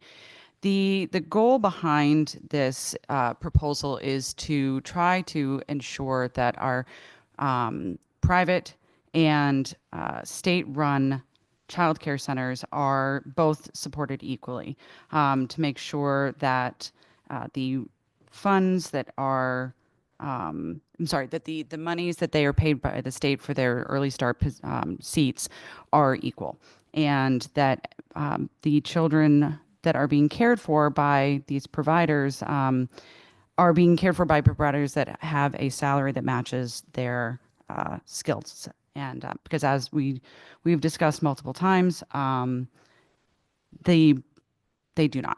So, and I'm sorry if I'm not doing this as clearly as possible, but it is within available funds, and it has to meet certain criteria that is described by the Office of the Early Childhood. And yeah, it's just, to forward that conversation of childcare compensation, and which includes infant toddler. So the baby bonds is an early support system. This is also an early support system. They are not mutually exclusive. So thank you, Madam Chair. Thank you, Representative. Seeing no other questions, Madam Clerk, please call the roll. A motion has been made and seconded to JF2 appropriation agenda item number 12, House Bill 6899, and not concerning early educator pay equity. Representative Leeper, Yes. Senator McCory, Yes. Senator Berthel, Senator Berthel votes no. Representative Supkis, Senator Winfield, Representative Brown, Yes. Representative Anderson, Representative Arceno, Arsenio, yes. Representative Biggins, Biggins votes yes. Representative Bolinsky, Walensky votes no. Representative Candelaria, Candelaria votes yes. Representative Carney, Carney votes no. Representative Comey, Representative Comey votes yes. Representative Constantine, Representative Corpus, Corpus votes no. Representative Daphne, Representative DeFranzo, Representative Felipe, Senator Fazio, Senator Flexer, Representative Foncelo, No.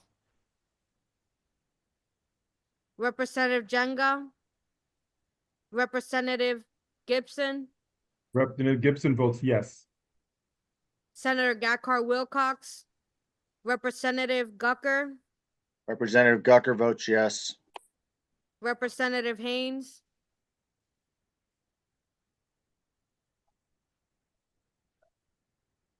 Representative Howard, Howard votes no. Representative Johnson, Representative Johnson votes yes. Representative Kennedy, Kennedy votes no. Representative Khan, Senator Kushner, Representative McGee,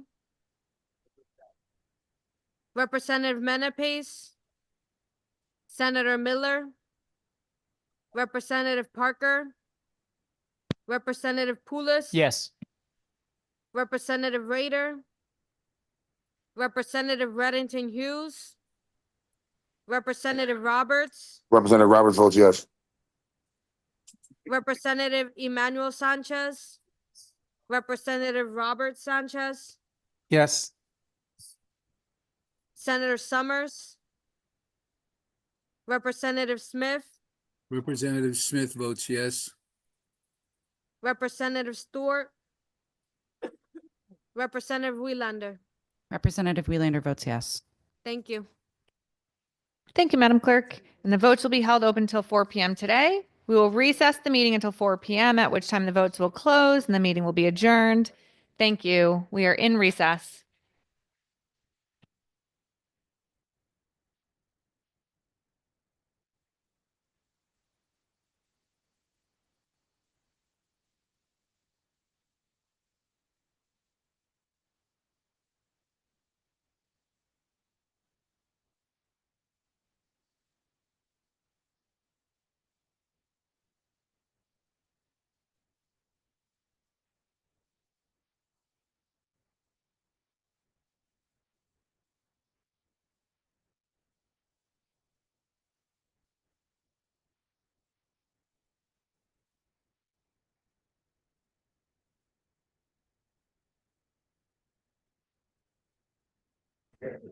For the people online, I'm gonna do the people in the room and then I'll just come back to you all.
Okay.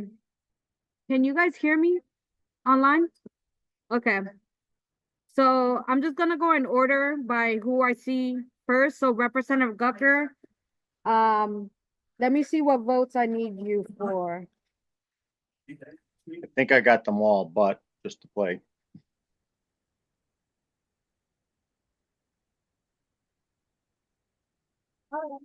That's smart, Ken. You got to make sure you get all the Rep. votes Gucker, in. you're all That's why I'm set. here too. I got you for all the votes. Thank you. Just balancing two at a time here. Have a great week. Yeah, take care. Okay. Now Representative Kennedy. Number 5 was the vote I missed. House Bill 7216. Can you repeat the number? House Bill 7216, it's item number 5 under section 3. Yeah, so how would you like to vote on that? Kennedy votes no. Okay. And I think Thanks, with guys. that, you're all set. Have a great day. You Bye-bye. too, thank you. Bye. Okay, Rep. Gibson, let me do. I missed your vote for SB 1, Rep. Gibson. I vote yes. Yes, okay. Thanks, Jazz. Let me just double check you for, and then I need your vote for 1513. I vote yes. Okay. And with that, you're all set, Representative Gibson. Thanks, Jazz. Take care. Yeah, you too. Take care. Okay, now Rep. Biggins, let me look at which ones I have missing for you. It's hit or miss. It's like I was there, I was out, I was in. Yeah, Sorry. no worries. Make it more complex for you, buddy. So I need your vote for 7216. My vote is yes. Okay. Oh, really? And I need your vote for 7217. My vote is yes. Okay. I have, yeah. Because I see you cough and then I see you touch. And then I need your vote for 7075. What's that? What's the act on that one? Sorry. 7075 is an act concerning the availability of Islamic and Oh, Arabic yes. studies curriculum. That's Yes. okay. I've had a cough since July. And with that, you're all set, Representative Biggins. Thank you very much. Have a great day. Yeah, you too. Okay, now Belinsky, let me check for you what votes I need from you. Okay. And they have no idea what it is. SB 1, Representative Belinsky, how would you like to vote on that? Unless you'll be a no on that. Okay. And 1513. Also, no. Thank you. Okay. Oh. I think it's that, I have, I don't know if it's a, no. 7216. July. I'll be a no there too. Say that again. I know a no vote on 7216, please. Here. 1459. Also a no vote, please. I go skiing all winter long outside. I'm outside. That's it. 8,000 votes. And you're all set, Representative Belinsky. Thank you. Thank you very much, Jess. Part of it too. I hope so. Jenga, how would you like to vote on 6899? Yes. We just got to start doing. Yes, okay. And then how would you like to vote on 66? Yes.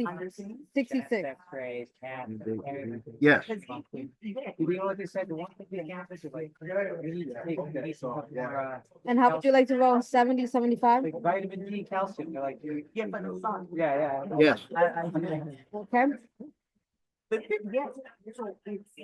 And 5001? Yes. Yep. The doctor told me. Yeah, that's all set. Thank you. Thank you. Is it the one of these? Okay, No, one bad. Representative Constantine. Can you hear me? Yep, it's okay. I believe the first bill I missed was 7219, maybe, Let me see. but if you want to check. 7219, we're actually holding that for Friday. Yep, okay, yep, that's why I had it stored. I do need your vote for 78.99. 78, 68.99. Yes. Okay. And then I need your vote for 76. Yes. Okay. 75. Yes. Okay. I have one more issue today. Okay. And then let me just check. I got you. Oh, I need you for 14.59. Yes. Okay.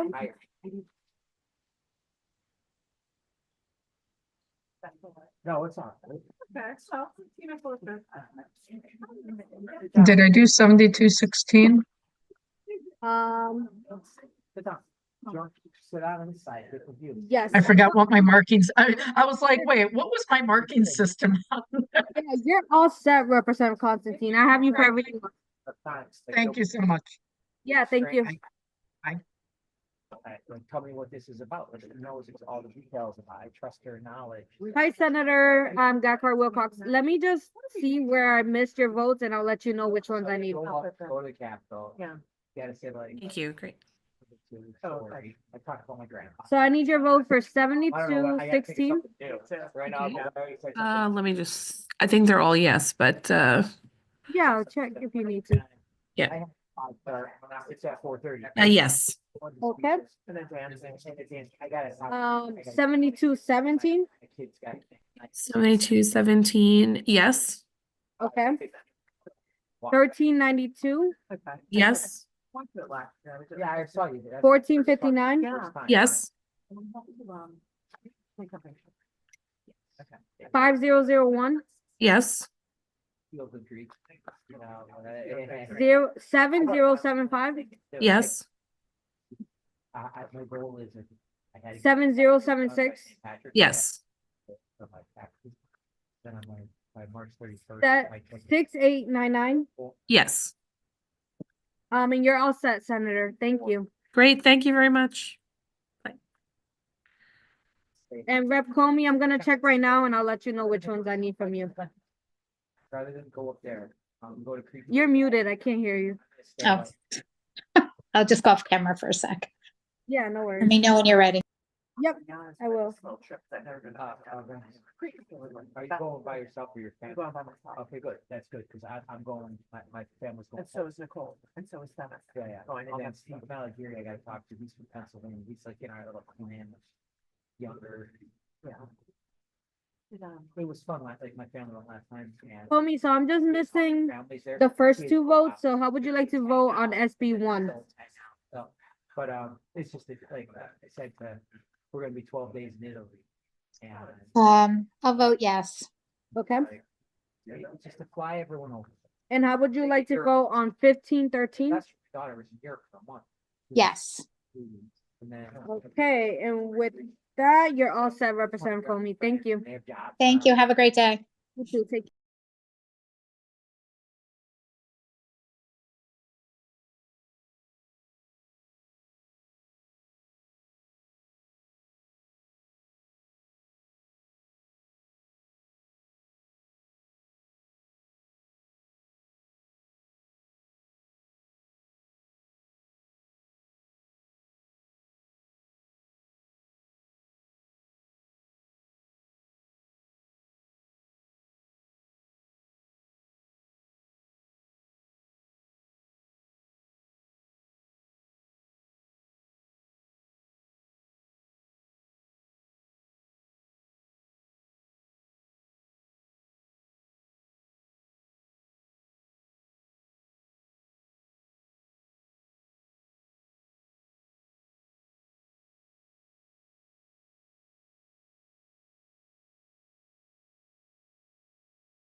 Because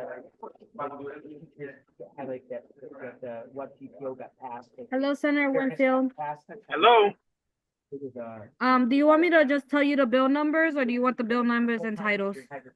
Yeah, because I'm gonna vote for the bill, so the bill number will be fine. Okay, sounds good. Doesn't make sense. SB 1, Senate Bill 1. Yes, yes. Okay. Senate Bill 1513.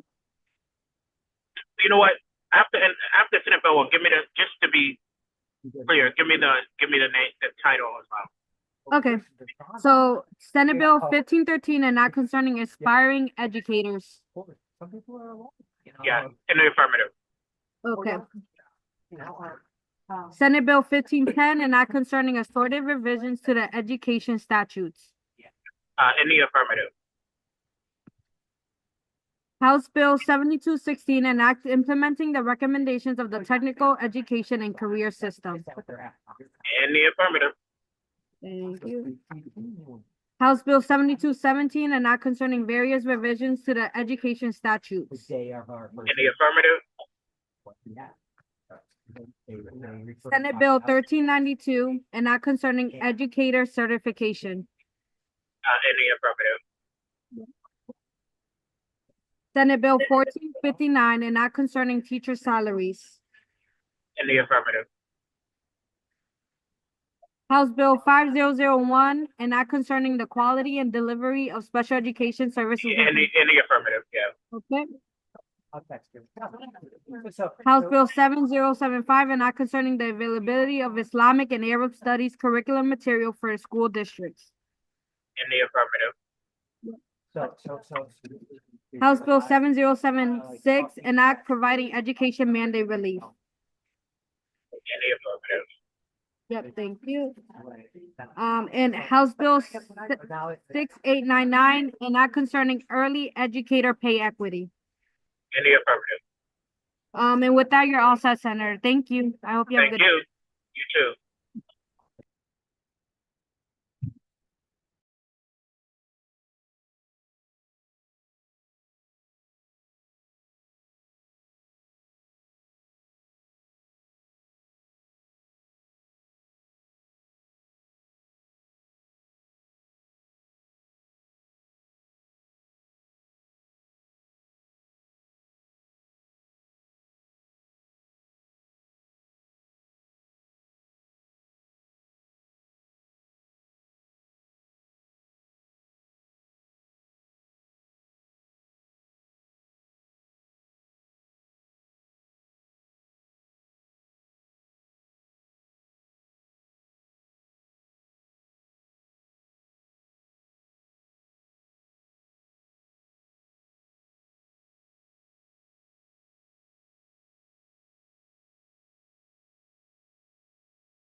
Senator Miller.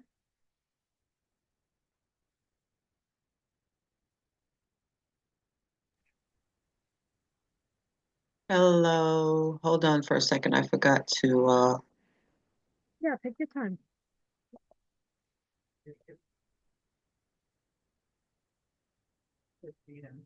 I was having technical difficulties. I want to pull up the agenda again. Hold on. Yeah, no worries. Take your time.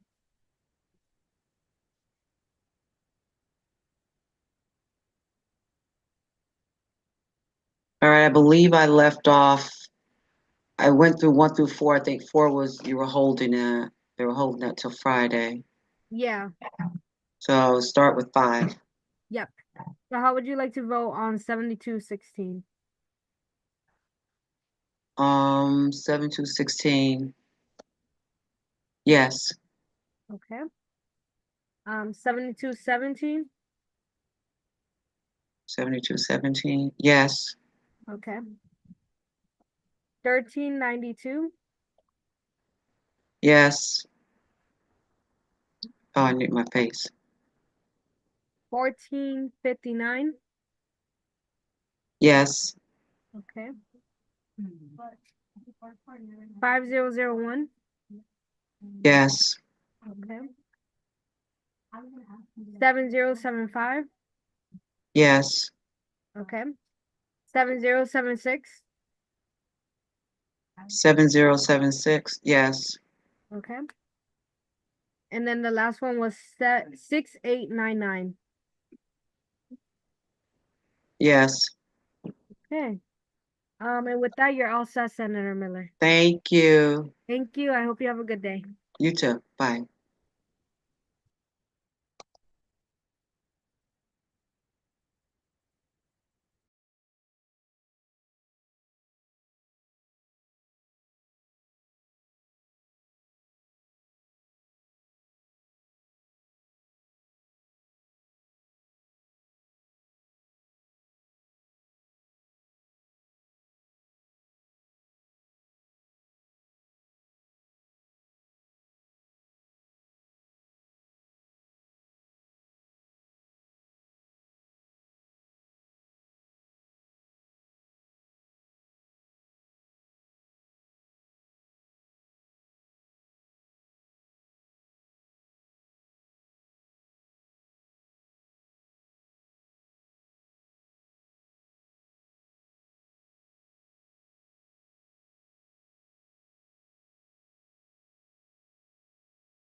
Hi, Representative Sanchez. How are you? Hi, Jess. How are you? I'm doing good. Good. So it's just bill number, okay? Yeah, that's fine. Okay. Senate Bill 1. Yes. Yo, Jazz, I feel like I did every one, Jazz. They don't cut into my time. What the fuck? Oh my God. Oh my God. You're This literally guy. reading my. She's literally. Come on, man. Cause I did all mine because I'm actually at the Capitol for my committee. Boom, boom, boom. What up, Brody? Forgot this is lava. Robert, I have you down for all the votes. You're all set. Yeah, Manny. Bye-bye. Bye, Rep. I figure I could just confirm with him and then we could. Oh, I forgot where I. Yeah. Okay. Go ahead. Continue. So you said yes for Senate Bill 1, correct? Yes. Okay. Senate Bill 1513. Yes. Okay. Senate Bill 1510. Yes. House Bill 7216. Yes. House Bill 7217. Yes. Senate Bill 1392. Yes. Senate Bill 1459. Yes. House Bill 5001. Yes. House Bill 7075. Yes. House Bill 7076. Yes. 6899. Yes. And that's all. That's all. Thank you. Take care. Thank you. Take Bye. care.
Hi, Rep Rader.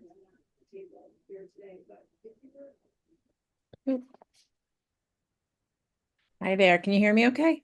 Yes, I can hear you. Oh, you know what? Sorry, I have this screen protector and it blocks my camera half the time. Okay, so against my best efforts, I could not get back to you guys. So, let's run through it. Yeah, so I have you for Senate Bill 1. Yeah, I was there for that, right? Yep. I need your vote for Senate Bill 1513. That's a yes. Okay. And then I need your vote for Senate Bill 1510. It's a yes. Okay. I need your vote for House Bill 7216. Yes. Okay. 7217. Yes. Okay. Senate Bill 1392. Yes. Senate Bill 1459. How did this go? Did it go along party lines or I didn't? From what I could see on my tally sheets, it did. Okay, so then it's a yes. I wasn't sure if there was some concern around it, but that's fine. 5001. I mean, that's a yes, but it's an empty bill right now, right? So we're just, yeah. Okay, yep. House Bill 7075. Yes. 7076. Okay, this is a tough one. So do you mind me saying were the votes close? Are they? I would say a majority of the members have it. I have them as yes. I only have 2 no's for that as of Okay. right now. Yeah, I'll be a yes for now. I don't love it. Okay. And then 6899. Yes. Okay. And then do we have a consent calendar for anything? No consent calendar today. Did we pull a couple off? We pulled the 504 off, right? We pulled so agenda item 4, 7219. Yeah. That was removed, and that's Right. gonna be for Friday's meeting. Okay, that was the only one, right? Yes, that was the only one. Okay. All right. That's it then. Yeah, thank you. And then are we meeting on Friday? Is that the next time we're meeting? Yeah, I so can Friday's never- the Fridays is worse for me. It's Oh, like I'm I sorry. always have planning development at the same. They got to talk to each other, Jen and Eleni, because it's always at the same time. And then I have the standing commitment in district on Friday mornings that I volunteer at.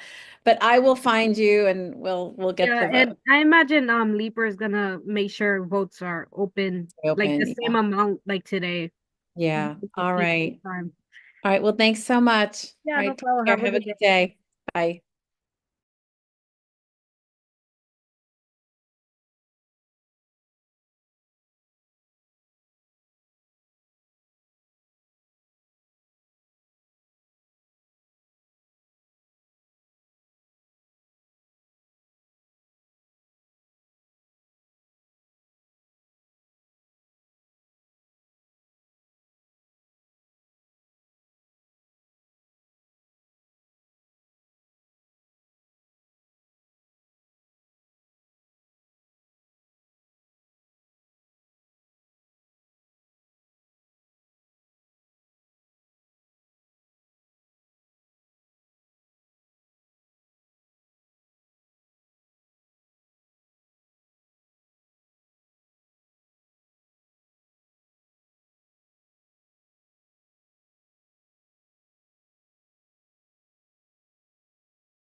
Hello.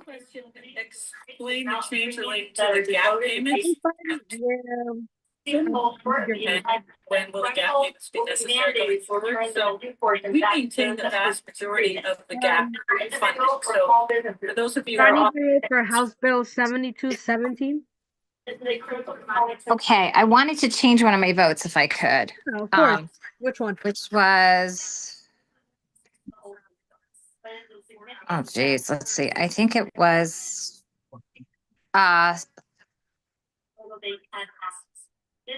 7219. I think I voted yes. Is that correct? 72. Sorry, let me find that real quick. I'm sorry. 721.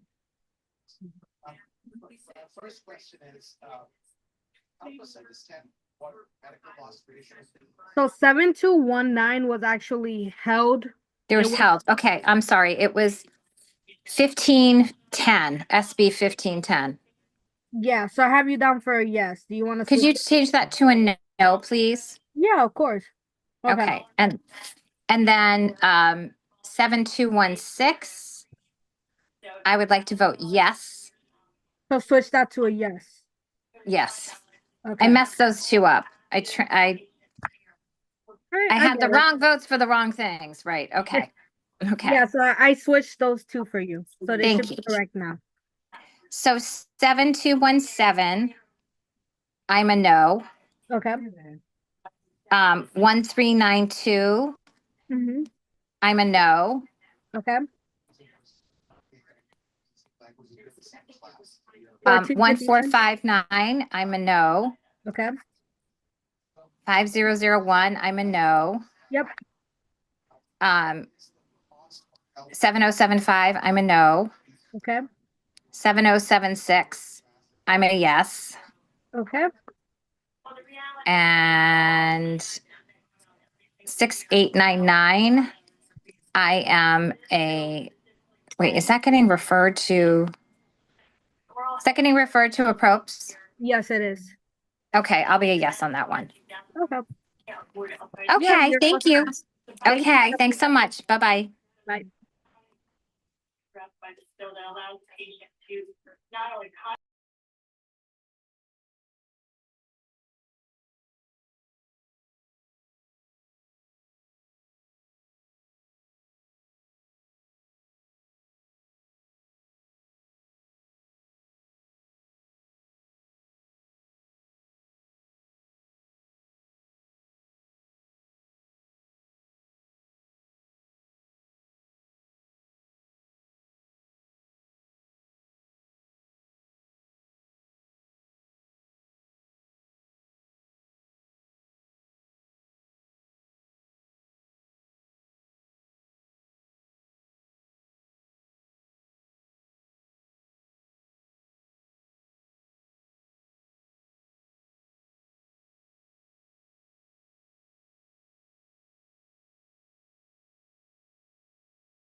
Give me a quick second, Senator. I'll be back in a quick second. Sorry.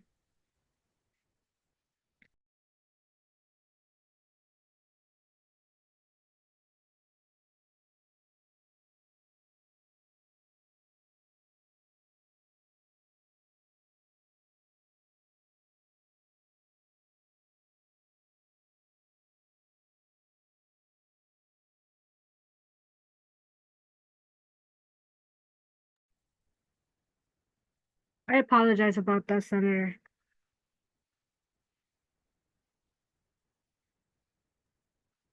If you could just read the item number, I'm prepared to vote.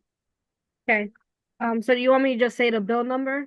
Yes, item number and bill number. Okay, yeah. Let me just get an agenda real quick. Thank you. So it was agenda item 1 and it was Senate Bill 1. Senator Kushner votes yes. Okay. And then agenda item 2, 1513. Yes. Okay. Then we have agenda item number 3 and it was 1510. Yes. And then for agenda item number 4, we're holding that off until Friday. That's what Chair Leeper said. Yes. I heard that. Okay, great. Now agenda item 5, 7216. Senator Kushner votes yes. Okay. Agenda item 6, 7217. Senator Kushner votes no. Okay. Agenda item 7, 1392. Senator Kushner votes yes.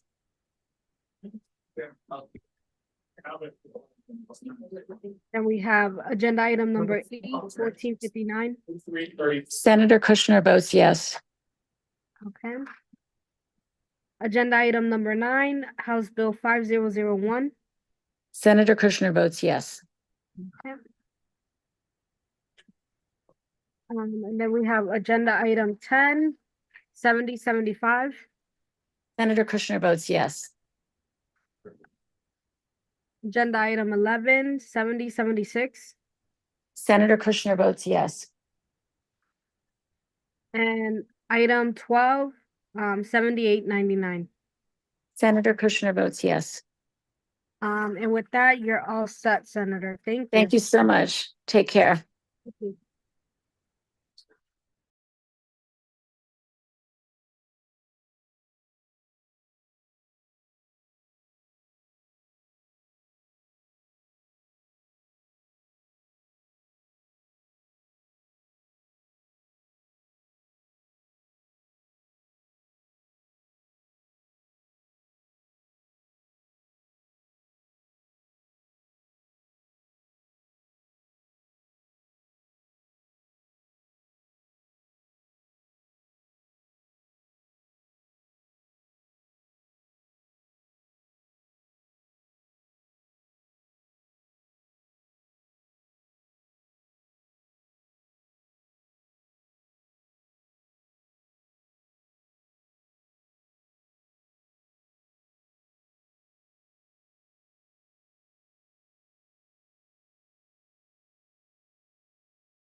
Vote.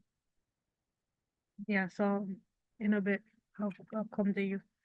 Hello. Representative, how are you today? Hi, how are you? I'm doing good.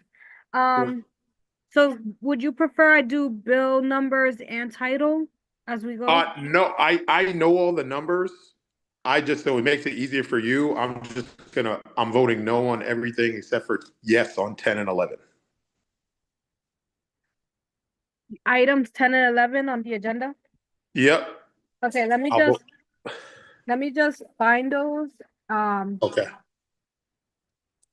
So just to Sorry. confirm, you're voting yes on 7075, which was item 10 on the agenda. Yep. Yep. Okay. And then the other yes is 7076, agenda item 11. Yes, ma'am. And then everything else was a no vote. Yes, Okay. ma'am. I'll put you down for no on everything else. Thank you.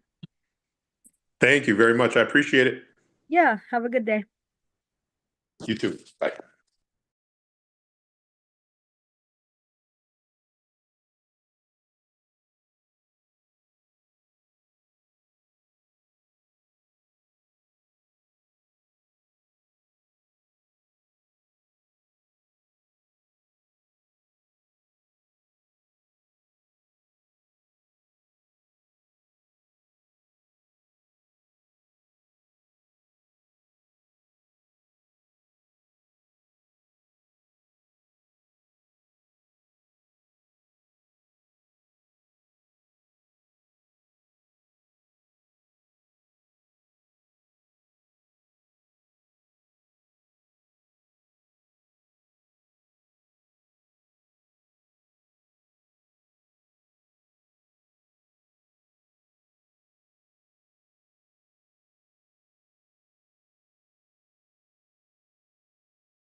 Hi.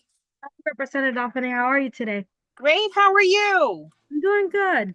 I was looking for the link to the Zoom so I could vote, and I couldn't find it, and I was in a panic because I knew it was only till 4, and I didn't have your number to text you, but I ended up getting it, so I'm good. Okay, I'm glad to hear that.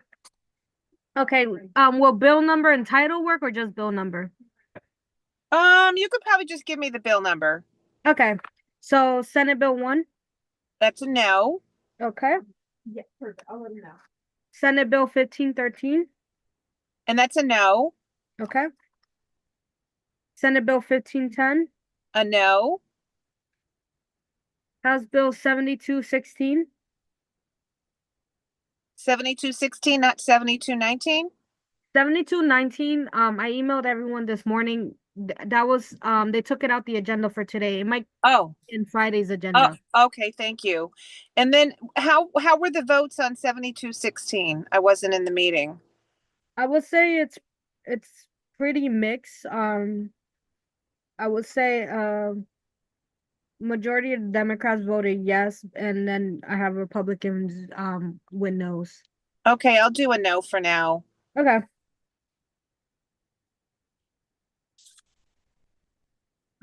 House Bill 7217. A no. Okay. Senate Bill 1392. A no. Okay.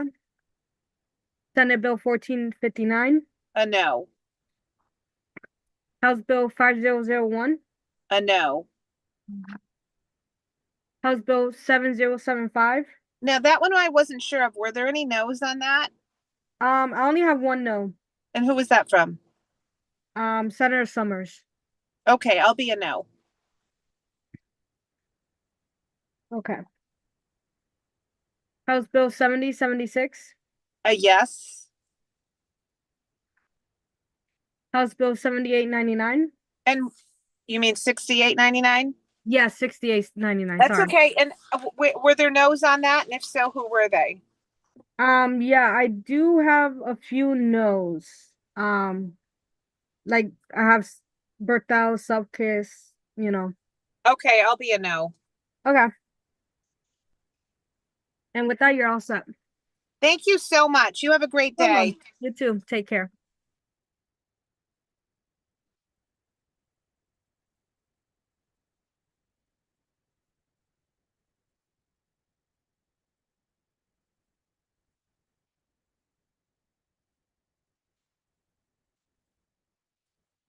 Thanks.